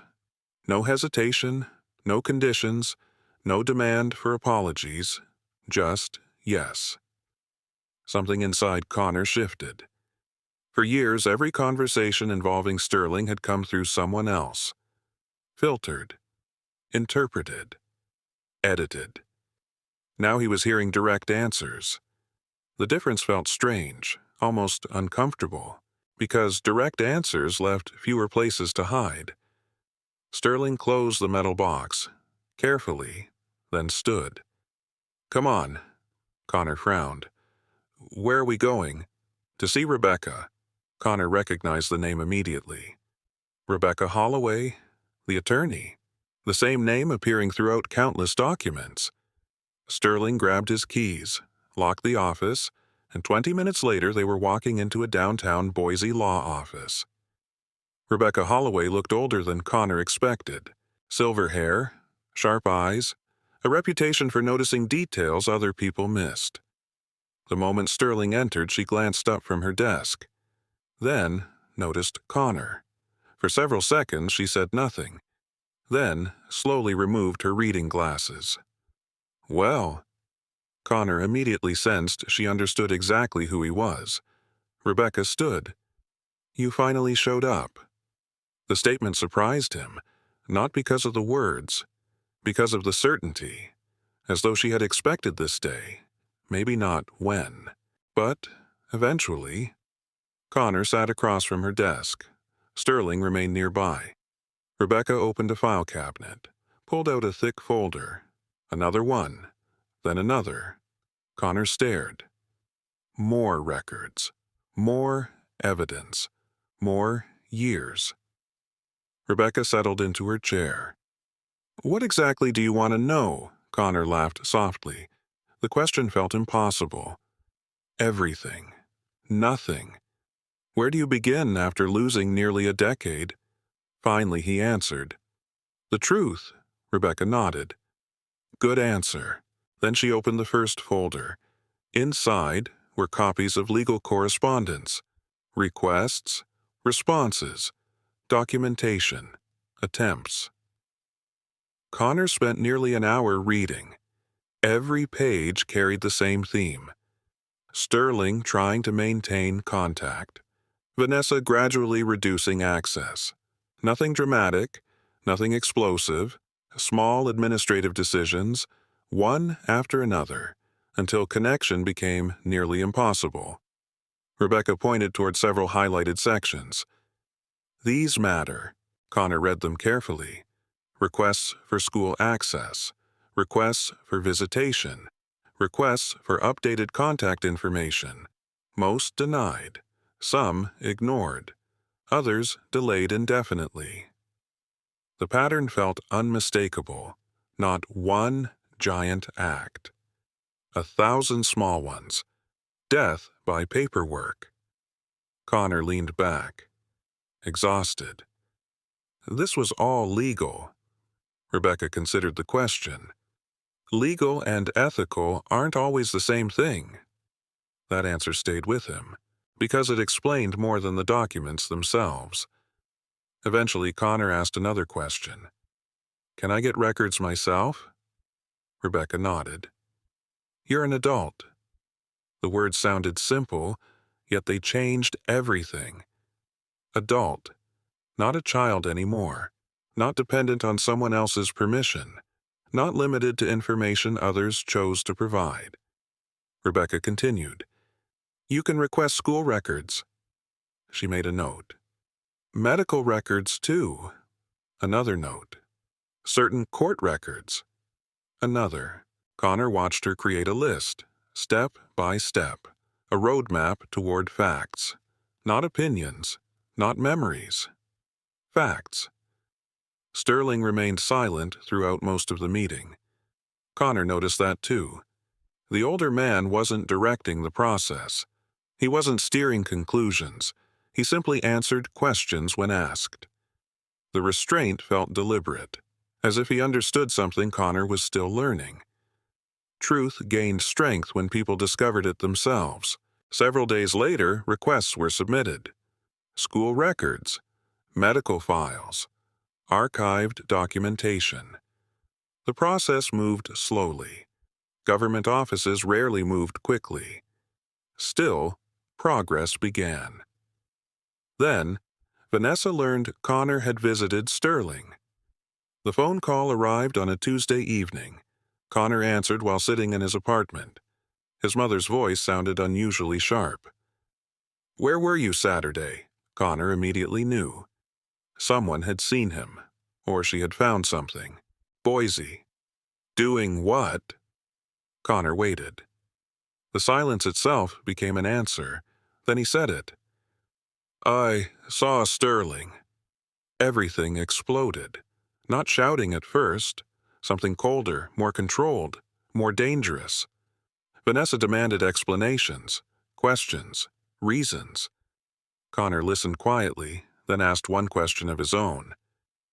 Why didn't I get those birthday cards? Silence. Complete silence. Several seconds passed.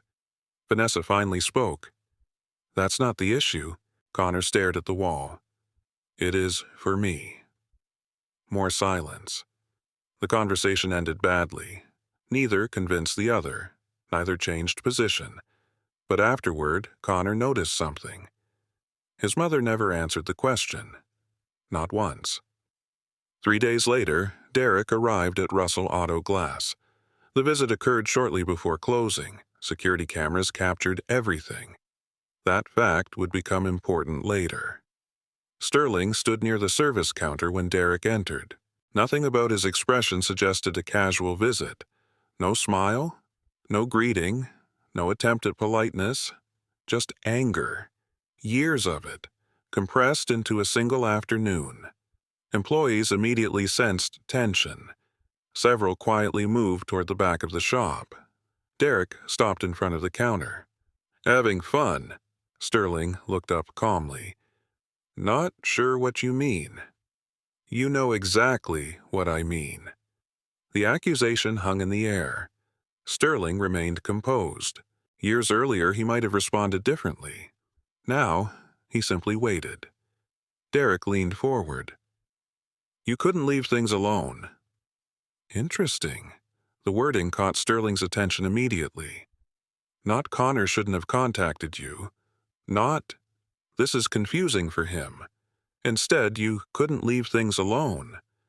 The difference mattered, because it revealed ownership, control, possession. Connor wasn't being discussed like a person. He was being discussed like territory. Sterling folded his arms. "Connor came to me." Derek's jaw tightened. "You should have sent him away." "No." The answer arrived instantly. Firm. Final. For the first time, genuine anger crossed Derek's face. Several employees glanced toward the security camera mounted above the office door. Nobody interrupted. Nobody needed to. The camera saw everything. Recorded everything. Derek stepped closer. "You think you're his father?" Sterling answered without emotion. "No." The response surprised him. Derek blinked. "What?" Sterling looked directly at him. "I think I helped raise him." The distinction mattered, and because it was true, it carried weight. Derek laughed harshly. "He's my son."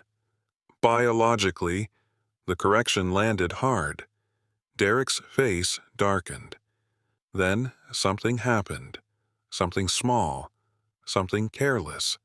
The type of mistake angry people often make. They stop choosing words carefully, and truth escapes. "You should have accepted it years ago when Vanessa finally cut you off." The sentence hung in the air. Sterling noticed immediately. So did several employees. The wording mattered. Vanessa finally cut you off. Not Connor stopped wanting contact. Not. The relationship ended naturally. Cut you off. A deliberate action. An intentional decision. Derek seemed to realize his mistake a second later. Too late. The words already existed. Recorded. Permanent. Sterling remained silent, which only made the moment worse, because silence gave people room to hear themselves. Derek glanced around, noticed the security camera, noticed the employees, noticed several people watching. Suddenly his confidence weakened. The visit ended shortly afterward. He left angry. Doors slammed. Tires squealed. Then he was gone. The shop became quiet again. One employee looked toward Sterling. "You okay?" Sterling nodded. "Yeah," but his thoughts were elsewhere, because he understood something important. The truth wasn't hiding anymore. Pieces were starting to surface. Documents, records, statements, contradictions, and now a recorded admission. Small pieces, yet together they formed a picture. Later that evening, Connor arrived at the shop. Sterling showed him the security footage. No commentary, no interpretation. just the recording. Connor watched carefully, then watched again. The critical sentence echoed through the speakers a second time. When Vanessa finally cut you off. Connor sat motionless after the video ended. For a long time, neither spoke. Then Connor leaned back. His expression had changed. Not angry. Not yet. Determined. The uncertainty that had followed him for years was beginning to disappear. In its place stood something stronger. A need to confront the people who had built the story he grew up believing. Finally, Connor looked at Sterling. His voice was calm. Almost frighteningly calm. "I think it's time I talked to my mother." And for the first time since their reunion, Sterling suspected the conversation might change everything. Connor chose a neutral location. That decision alone told Sterling how much he had changed. At 11, Connor would have confronted people immediately. Emotion first. Question second. At 19, he wanted facts. Control. Documentation. The meeting was arranged for a Thursday afternoon in one of the conference rooms at Rebecca Holloway's office. Not because Rebecca intended to interrogate anyone. Not because legal action had been filed. Because a quiet room with witnesses tended to discourage dishonesty. Vanessa arrived first. Connor noticed she looked tired, not older. Tired? The kind of exhaustion that comes from carrying a story for too many years. Derek arrived 15 minutes later. His expression suggested he already knew this wouldn't be pleasant. Sterling came last. He entered quietly, took a seat near the end of the table, said nothing. Exactly as Connor expected.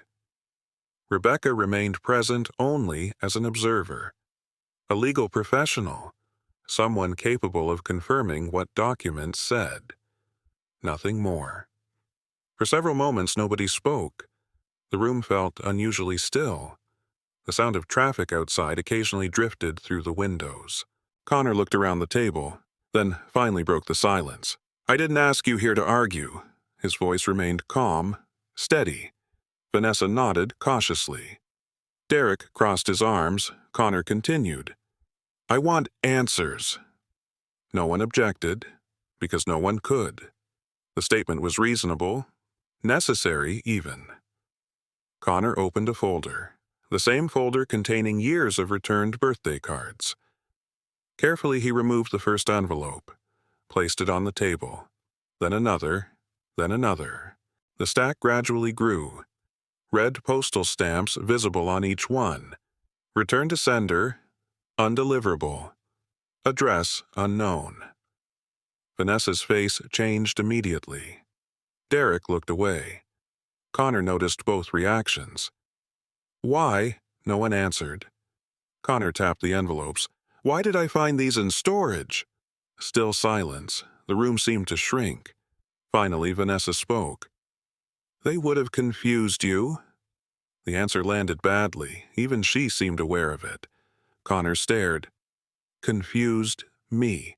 You were young. So your solution was hiding them." Vanessa hesitated. The pause lasted too long. Rebecca quietly observed everything, not speaking, simply watching. Connor opened another folder.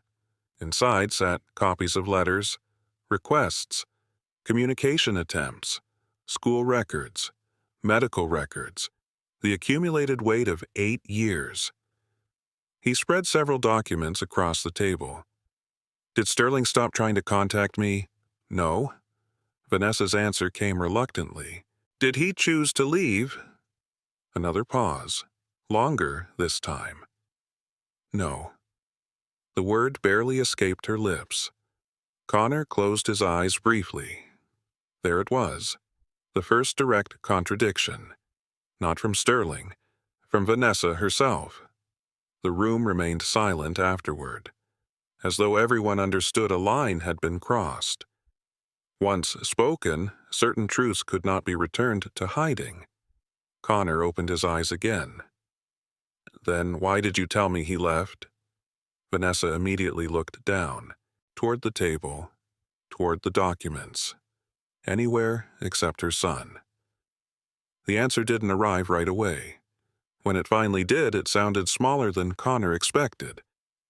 I thought it would be easier. Easier for who? No answer. Connor didn't need one. The question had already done its job. Derek finally leaned forward. This isn't fair. Connor turned toward him. The word surprised even him. Fair, Derek frowned. You're making us sound like villains. Rebecca remained expressionless. Sterling remained silent. Connor looked at Derek for several seconds, then asked a simple question. Did you know she was keeping the letters? Derek didn't answer. That was answer enough. Connor felt something cold settle inside him. Not rage, something steadier.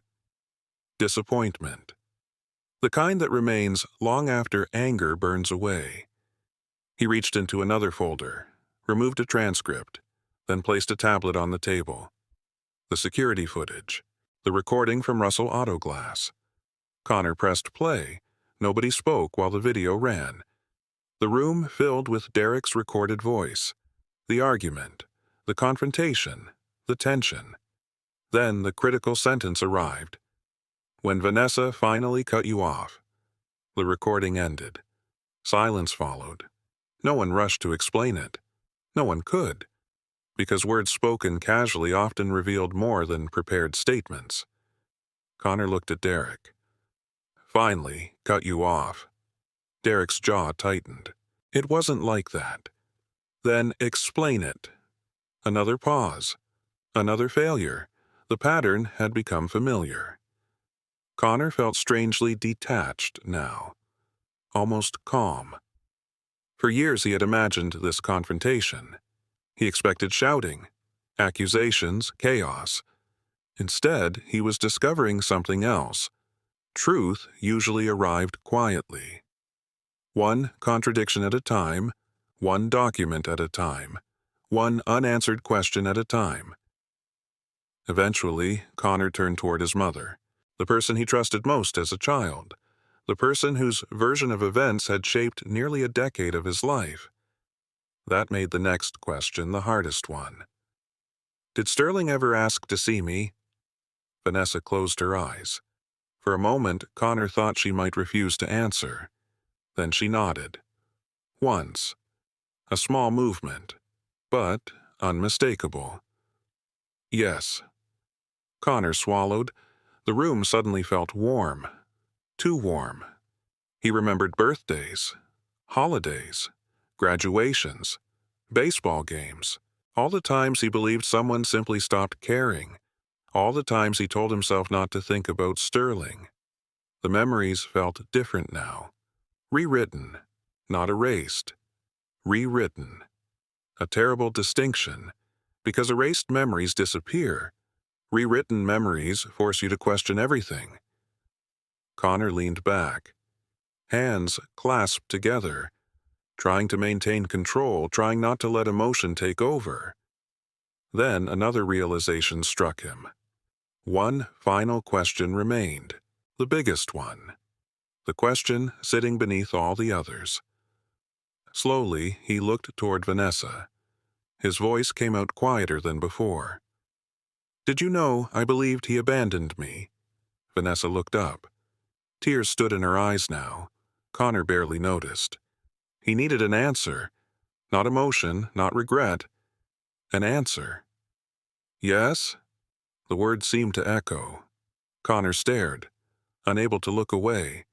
The next question emerged almost automatically, as though it had waited years to be asked. Why? Nobody moved. Nobody interrupted. Even Derek remained silent. Connor continued. Why did you let me spend years thinking that...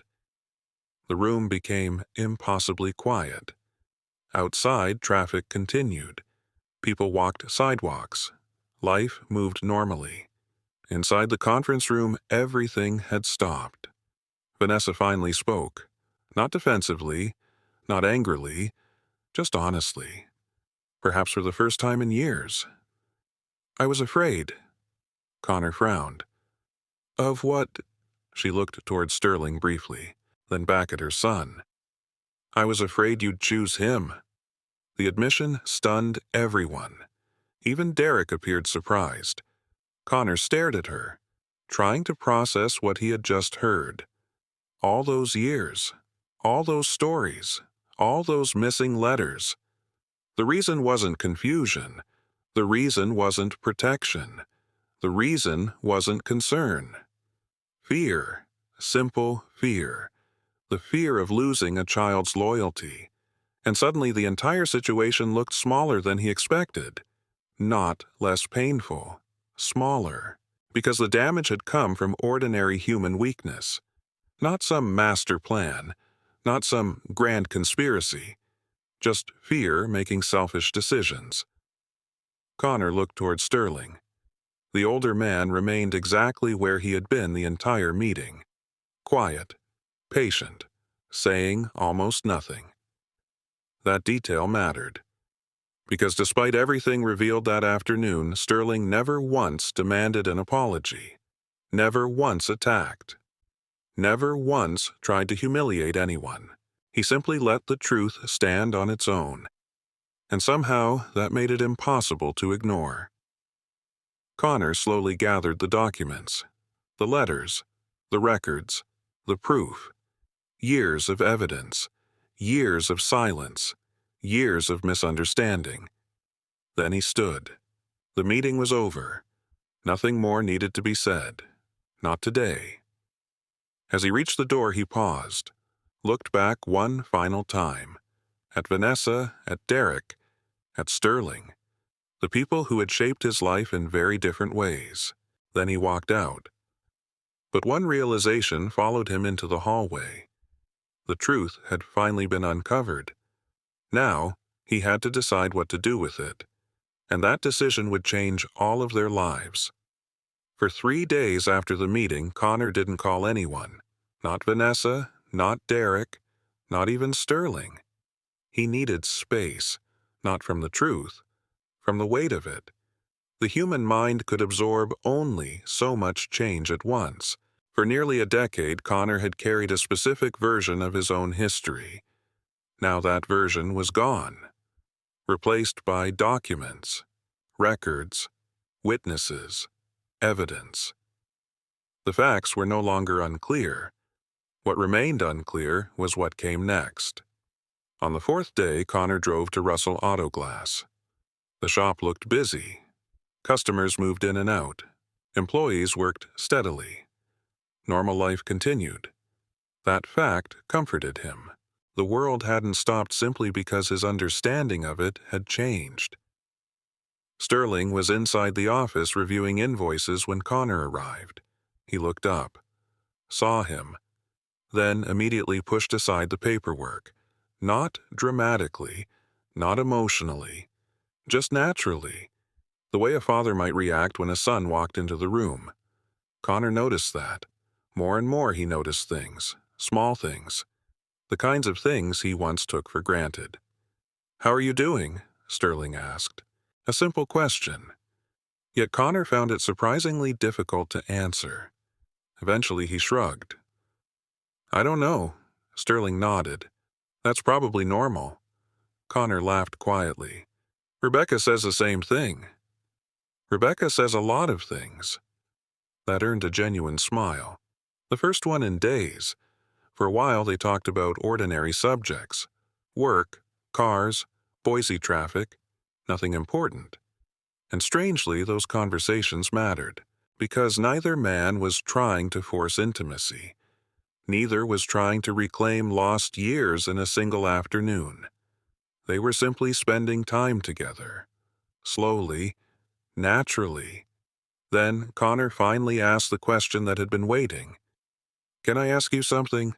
"Of course." Connor looked down at his hands, then back up. What would have happened if things had been different? Sterling considered the question. "What do you mean, if nobody had stopped you?" The older man understood immediately. A long silence followed. Not because he lacked an answer, because he had spent years imagining one. Finally, he spoke. I would have kept showing up. Connor felt something tighten in his chest. Sterling continued. School events. Another pause. Graduation. Another. Birthdays. The simplicity made it worse, not better, because there was no dramatic fantasy, no unrealistic dream, just ordinary fatherhood. The ordinary fatherhood they never got to have. Several minutes passed. Then Connor surprised himself. The words emerged before he fully thought them through. Have you ever considered adult adoption? The office became completely silent. Even the sounds from the workshop seemed distant. Sterling stared. For a moment, Connor wondered if he had crossed a line. Then he realized why the question felt so shocking. Because neither of them had been thinking about legal status. They had been thinking about relationships. Yet relationships and legal status weren't always separate. Sometimes they overlapped. Sterling leaned back slowly. His expression remained unreadable. Where did that come from? Connor looked away briefly, embarrassed. Not because he regretted asking, because he wasn't used to expressing things this directly. I looked it up. When? Last night. Sterling almost smiled. That sounded exactly like Connor. Research first, questions second. The habit had existed since childhood. What did you find? Connor took a breath. In Idaho, adults can be adopted. Sterling said nothing. Connor continued. I read the requirements. Still silence. The room felt unusually warm. Finally, Sterling asked, Why? The question carried no judgment, no pressure, just curiosity. Connor had expected that, which somehow made answering harder. For several seconds, he searched for the right words. Eventually, he found them. Because the truth matters. Sterling remained quiet. Connor pressed forward. Everybody keeps talking about biology. Another breath. Everybody keeps talking about paperwork. He looked directly at Sterling now. But none of that matches what actually happened. The words hung in the air. Connor continued. You raised me. No response. You showed up. Still no response. You spent 8 years being my father. The office became very still. Connor could see emotion behind Sterling's eyes now, not dramatic emotion, the controlled kind, the dangerous kind, the kind people fought hard to hide. Finally, Sterling spoke. Don't do it because you're angry.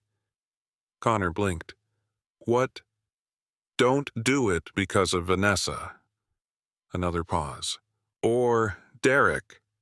The older man folded his hands. If you're trying to punish somebody, don't. Connor immediately understood. Sterling wasn't protecting himself, he was protecting Connor, making sure the decision came from conviction rather than revenge. That mattered. A lot. Connor nodded slowly. I know. Do you? The question wasn't hostile, just careful. Connor thought about it, really thought about it, then answered honestly. Yeah. He looked toward the workshop. Employees moving in the background. Ordinary sounds. Ordinary life. Then, back toward Sterling. I spent years trying to figure out who left. The confession came quietly. And now I know. Sterling said nothing. Connor continued. But that's not why I'm asking. Another pause. I just don't want the rest of my life to be based on a lie. The statement seemed to settle something. Not only in Sterling, in Connor too, because for the first time he had articulated the reason clearly. Not revenge, not anger, alignment. He wanted reality and identity to match. Nothing more, nothing less. 2 days later, they met Rebecca Holloway again. The attorney listened carefully, then leaned back in her chair. I've handled adult adoptions before. Connor nodded. Sterling remained unusually quiet. Rebecca noticed immediately. She always noticed. Finally, she looked directly at him. "You don't seem excited." Connor glanced toward Sterling. The older man exhaled slowly. "I don't know what I'm supposed to feel." Rebecca smiled faintly. "That's probably healthy." Connor laughed. Sterling did not. Not because he was unhappy, because he understood the significance. Adoption wasn't a symbolic gesture anymore. Not after everything. Not after the years. Not after the evidence. Rebecca opened a legal handbook, reviewed requirements, procedures, documentation. The process itself appeared straightforward. The emotions surrounding it were not. Eventually, paperwork was prepared. Connor reviewed every page carefully, then signed, without hesitation. Sterling took longer, not because he doubted Connor, because he respected the moment. One signature, a simple act. Yet, it represented 17 years of history. Finally, he signed too.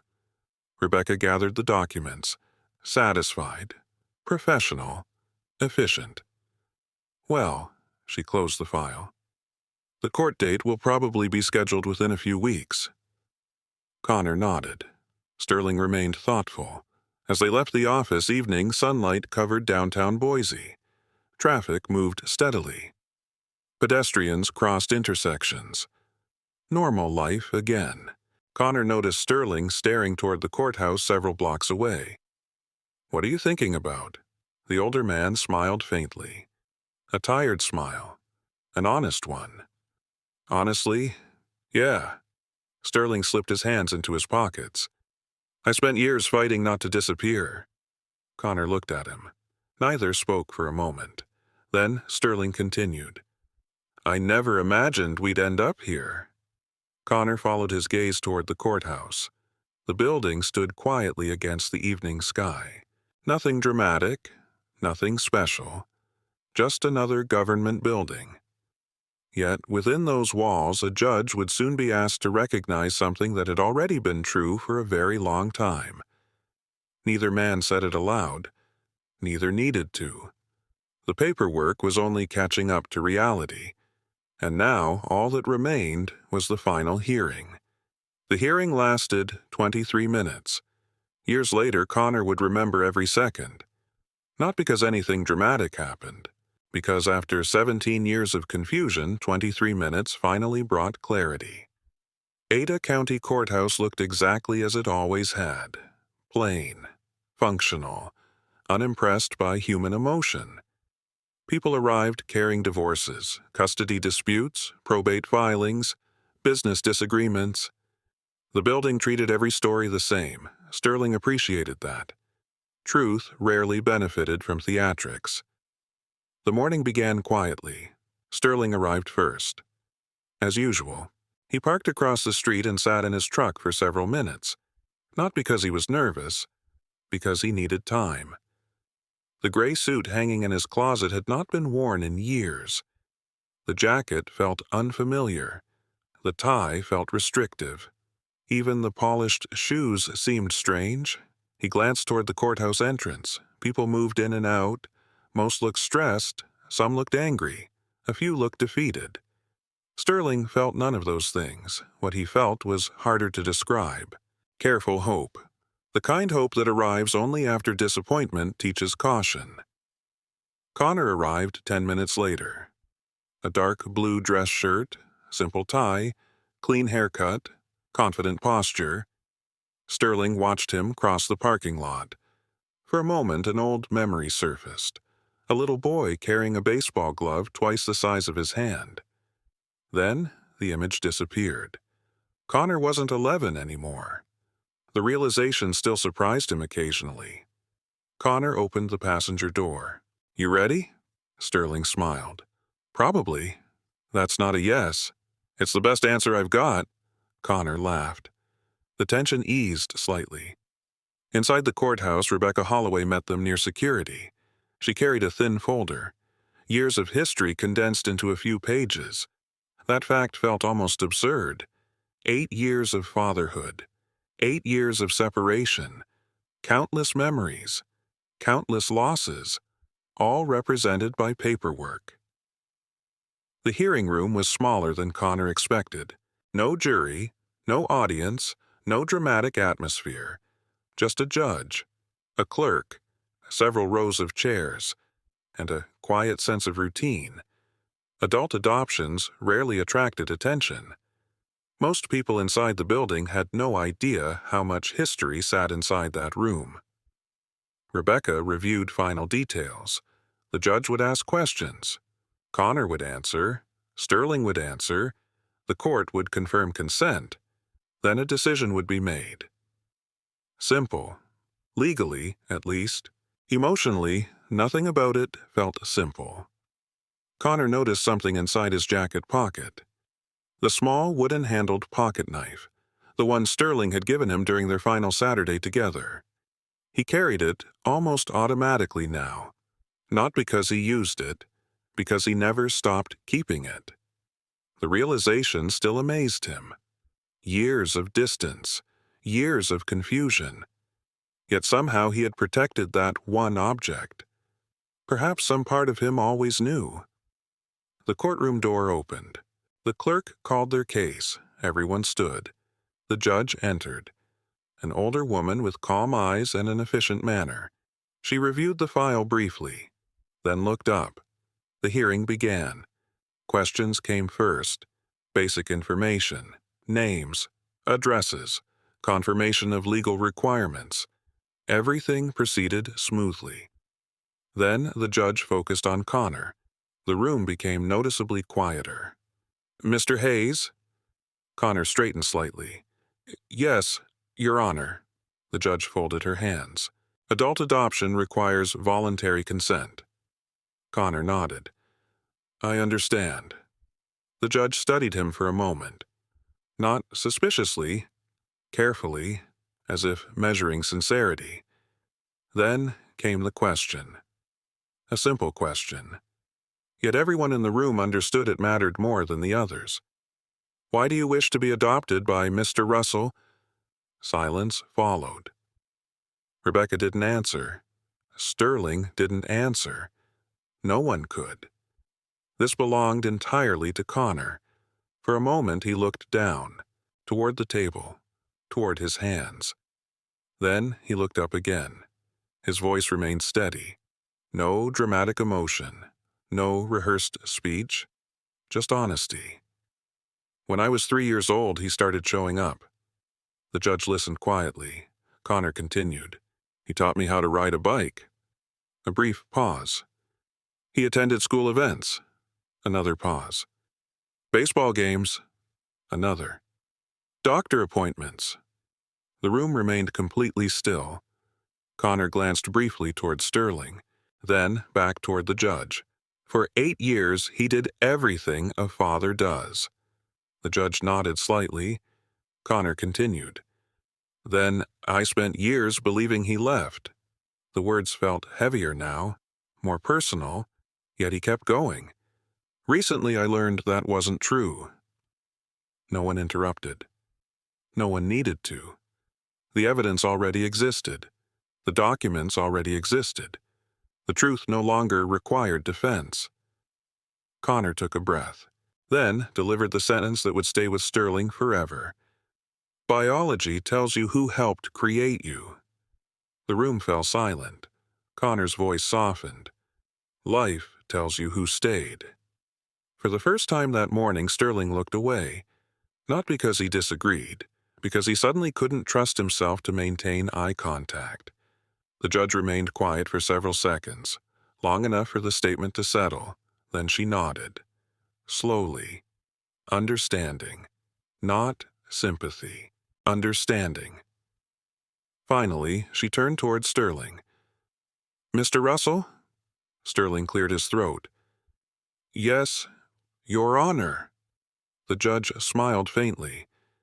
"Do you wish to proceed?" The question sounded almost unnecessary, yet procedure required it. Sterling looked at Connor, really looked at him. Not the 11-year-old boy from memory. The 19-year-old young man sitting beside him. A person making his own choices. A person nobody had forced. A person who had walked through confusion and arrived at his own conclusions. Then Sterling answered. Yes, nothing more, just one word. But everyone understood what stood behind it. The judge reviewed the remaining paperwork, signed several pages.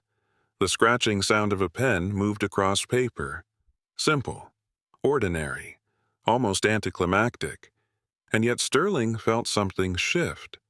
Not dramatically, quietly, like a door finally opening after years of being stuck. The judge placed the pen down, reviewed the order one final time, then looked up. Her voice remained professional, but not cold. The petition is granted. Silence followed. Not because nobody cared, because nobody immediately knew what to say. The clerk collected documents. Rebecca smiled. A genuine smile, rare for her. Connor exhaled slowly, a breath he seemed to have been holding for years. Sterling simply sat there, motionless. The judge offered brief congratulations, then moved on to the next case. Life continued. Exactly as courts always did. Outside the courtroom, Rebecca handed them copies of the signed order. Official, legal, permanent. Connor examined the document, then looked toward Sterling. Neither spoke. Words felt unnecessary. For several moments, they simply stood together in the courthouse hallway. People passed. Phones rang. Elevators opened and closed. Normal life surrounded them. Finally, Connor reached into his jacket pocket, removed the pocket knife, held it briefly, then smiled. You know what's funny? Sterling looked at him. What? Connor turned the old knife in his hand. I carried this almost every day. The older man stared at the worn wooden handle. The engraving remained visible despite years of use. Connor. A gift from a final Saturday. A Saturday that hadn't turned out to be final after all. Sterling smiled. A real smile. One that reached his eyes. Then Connor slid the knife back into his pocket. And together they walked toward the courthouse exit. Neither fully understood what the future would look like. Neither expected lost years to magically return. But for the first time in a very long time, they would be building something forward instead of trying to recover something lost. And that made all the difference. The first thing Connor Russell did after the hearing was nothing. No celebration. No social media announcement. No dramatic speech. No photographs holding legal documents in front of the courthouse. That surprised some people, especially Rebecca. When she called a week later to check in, she laughed. You know, most clients make a bigger deal out of this. Connor smiled. Most clients didn't spend 8 years trying to figure out what happened. Fair point. Life after the adoption turned out to be quieter than anyone expected, which was exactly what Sterling preferred. The truth had finally been established. The paperwork matched reality. Now came the harder part, living it. One Saturday morning, 2 weeks after the hearing, Connor arrived at Russell Auto Glass before opening. The parking lot sat empty. The sun had barely cleared the rooftops. Sterling was already there. Of course he was. Some habits never changed. Connor found him unlocking the front door. You know, normal people sleep on weekends. Sterling glanced at his watch. It's 7:30. Exactly. That's not sleeping time. Connor laughed. The exchange felt natural, comfortable, as though the missing years occasionally forgot they existed. Inside the shop, Sterling handed him a cup of coffee. Connor immediately made a face. You still think I'll drink that? I keep hoping. Give it another decade. Sterling smiled. Small moments, simple moments. That was how rebuilding happened. Not through grand gestures, through repetition, through consistency, through ordinary time spent together. Over the following months, Connor began helping around the shop. Not because he needed a job. He was already attending classes at Boise State University, not because Sterling asked, because he wanted to be there. Some afternoons he handled paperwork. Other days he helped customers. Occasionally he simply sat in the office and worked on assignments. The arrangement required no formal explanation. Everyone at Russell Auto Glass gradually adjusted. Employees stopped introducing Connor as a friend, then stopped introducing him at all, because eventually certain relationships became obvious. One afternoon, Mike, the same employee who had watched Connor enter the shop months earlier, asked a question. "How long have you known Sterling?" Connor looked up from a spreadsheet. The answer seemed simple, yet somehow it wasn't. Finally, he smiled. "Most of my life." Mike nodded, satisfied. No further explanation required. Meanwhile, the situation with Vanessa remained complicated. Not hostile. Complicated. Connor still spoke with her, visited occasionally, returned phone calls. Family bonds didn't disappear overnight, nor should they. Sterling never encouraged distance, never demanded loyalty, never asked Connor to choose sides. That restraint mattered, because Connor was no longer a child caught between adults. He was a man deciding what relationships looked like moving forward. One evening he asked Sterling about it. They were sitting outside the shop after closing. Summer air, cold drinks, the parking lot nearly empty. Connor stared toward the road. "Do you hate her?" Sterling knew immediately who he meant. The question deserved honesty. He considered it carefully, then shook his head. "No." Connor looked surprised. "Really? Really?" The younger man frowned. "After everything?" Sterling nodded. The answer came slowly, thoughtfully. "Hating somebody requires a lot of energy." Connor laughed softly. That sounded exactly like him. Sterling continued. "Besides, hate doesn't change the past." The statement lingered, because it wasn't forgiveness exactly, nor was it approval. It was acceptance, a different thing entirely. Connor thought about that conversation for days afterward. The older he became, the more he appreciated how unusual Sterling's response had been. Many people would have spent years collecting bitterness. Sterling collected evidence instead. The distinction mattered. One produced anger, the other produced truth. By autumn, another tradition quietly returned. Goldie's Breakfast Bistro. The same restaurant from their final Saturday. Neither planned it intentionally. One morning, Connor suggested breakfast. Sterling suggested Goldie's. The coincidence made them both laugh. The restaurant looked almost unchanged. The same crowded tables, the same coffee, the same menu, the same noise. Time had passed. Yet somehow parts of life remained recognizable. Connor ordered chocolate chip pancakes. Sterling noticed immediately. "Still," Connor shrugged, "they work." Some traditions deserved survival. Breakfast lasted nearly 2 hours. Not because they had important things to discuss, because they didn't. And that was new. For months, every conversation revolved around the past. The truth, the documents, the separation.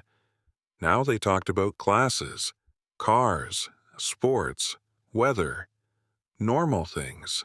The future had finally become more interesting than the past. As they prepared to leave, Connor hesitated. The question arrived unexpectedly, even to him. "Can I ask you something?" Sterling looked up. "Sure." Connor stared at the coffee cup in front of him, then finally said it. "Can we start from here?" The restaurant noise seemed distant. The question sounded simple, yet Sterling understood exactly what Connor meant. Not, "Can we erase what happened?" Not, "Can we get the years back?" Neither was possible. The question was different. Can we stop measuring everything against what we lost? Can we build something with what remains? Sterling looked at him for a long moment, then nodded. Yeah. No speech, no emotional monologue, just yes. Because some answers didn't require decoration. The following spring, a small change appeared inside Russell Auto Glass. Most customers never noticed. Employees did. Mounted on the wall near the office sat an emergency contact board. Names, phone numbers, information for staff. The board had existed for years. One afternoon, Connor walked past it and stopped. A new card occupied the top position. Sterling Russell, emergency contact, Connor Russell. For several seconds, he simply stared. The change seemed tiny, almost insignificant. Yet it wasn't, because years earlier, Sterling's name had been removed from emergency contact forms, school forms, medical forms, official records, piece by piece, erased. Now the opposite had happened, not through courts, not through arguments, through choice. Connor looked toward the office. Sterling was reviewing invoices, completely unaware he was being watched. The scene felt familiar. A man working. Focused. Ordinary. Exactly as he had always been. Connor smiled, then returned to work. Years later, when people asked about the adoption, Connor rarely discussed legal paperwork, rarely discussed court hearings, rarely discussed documents. Instead, he told a different story. A simpler one. The story of a man who showed up. The story of a man who kept sending birthday cards nobody delivered. The story of a man who saved evidence instead of seeking revenge. The story of a father who never stopped leaving the door open. And in the end, that was the truth that mattered most. Not the signatures, not the court order, not even the name change. The truth was this. A child once asked, "Are you still my dad if I can't see you anymore?" 17 years later, life finally answered the question. Yes. Some people think fatherhood is defined by biology. Others think it is defined by paperwork. This story suggests something different. Real parenthood is often measured in ordinary acts repeated over time.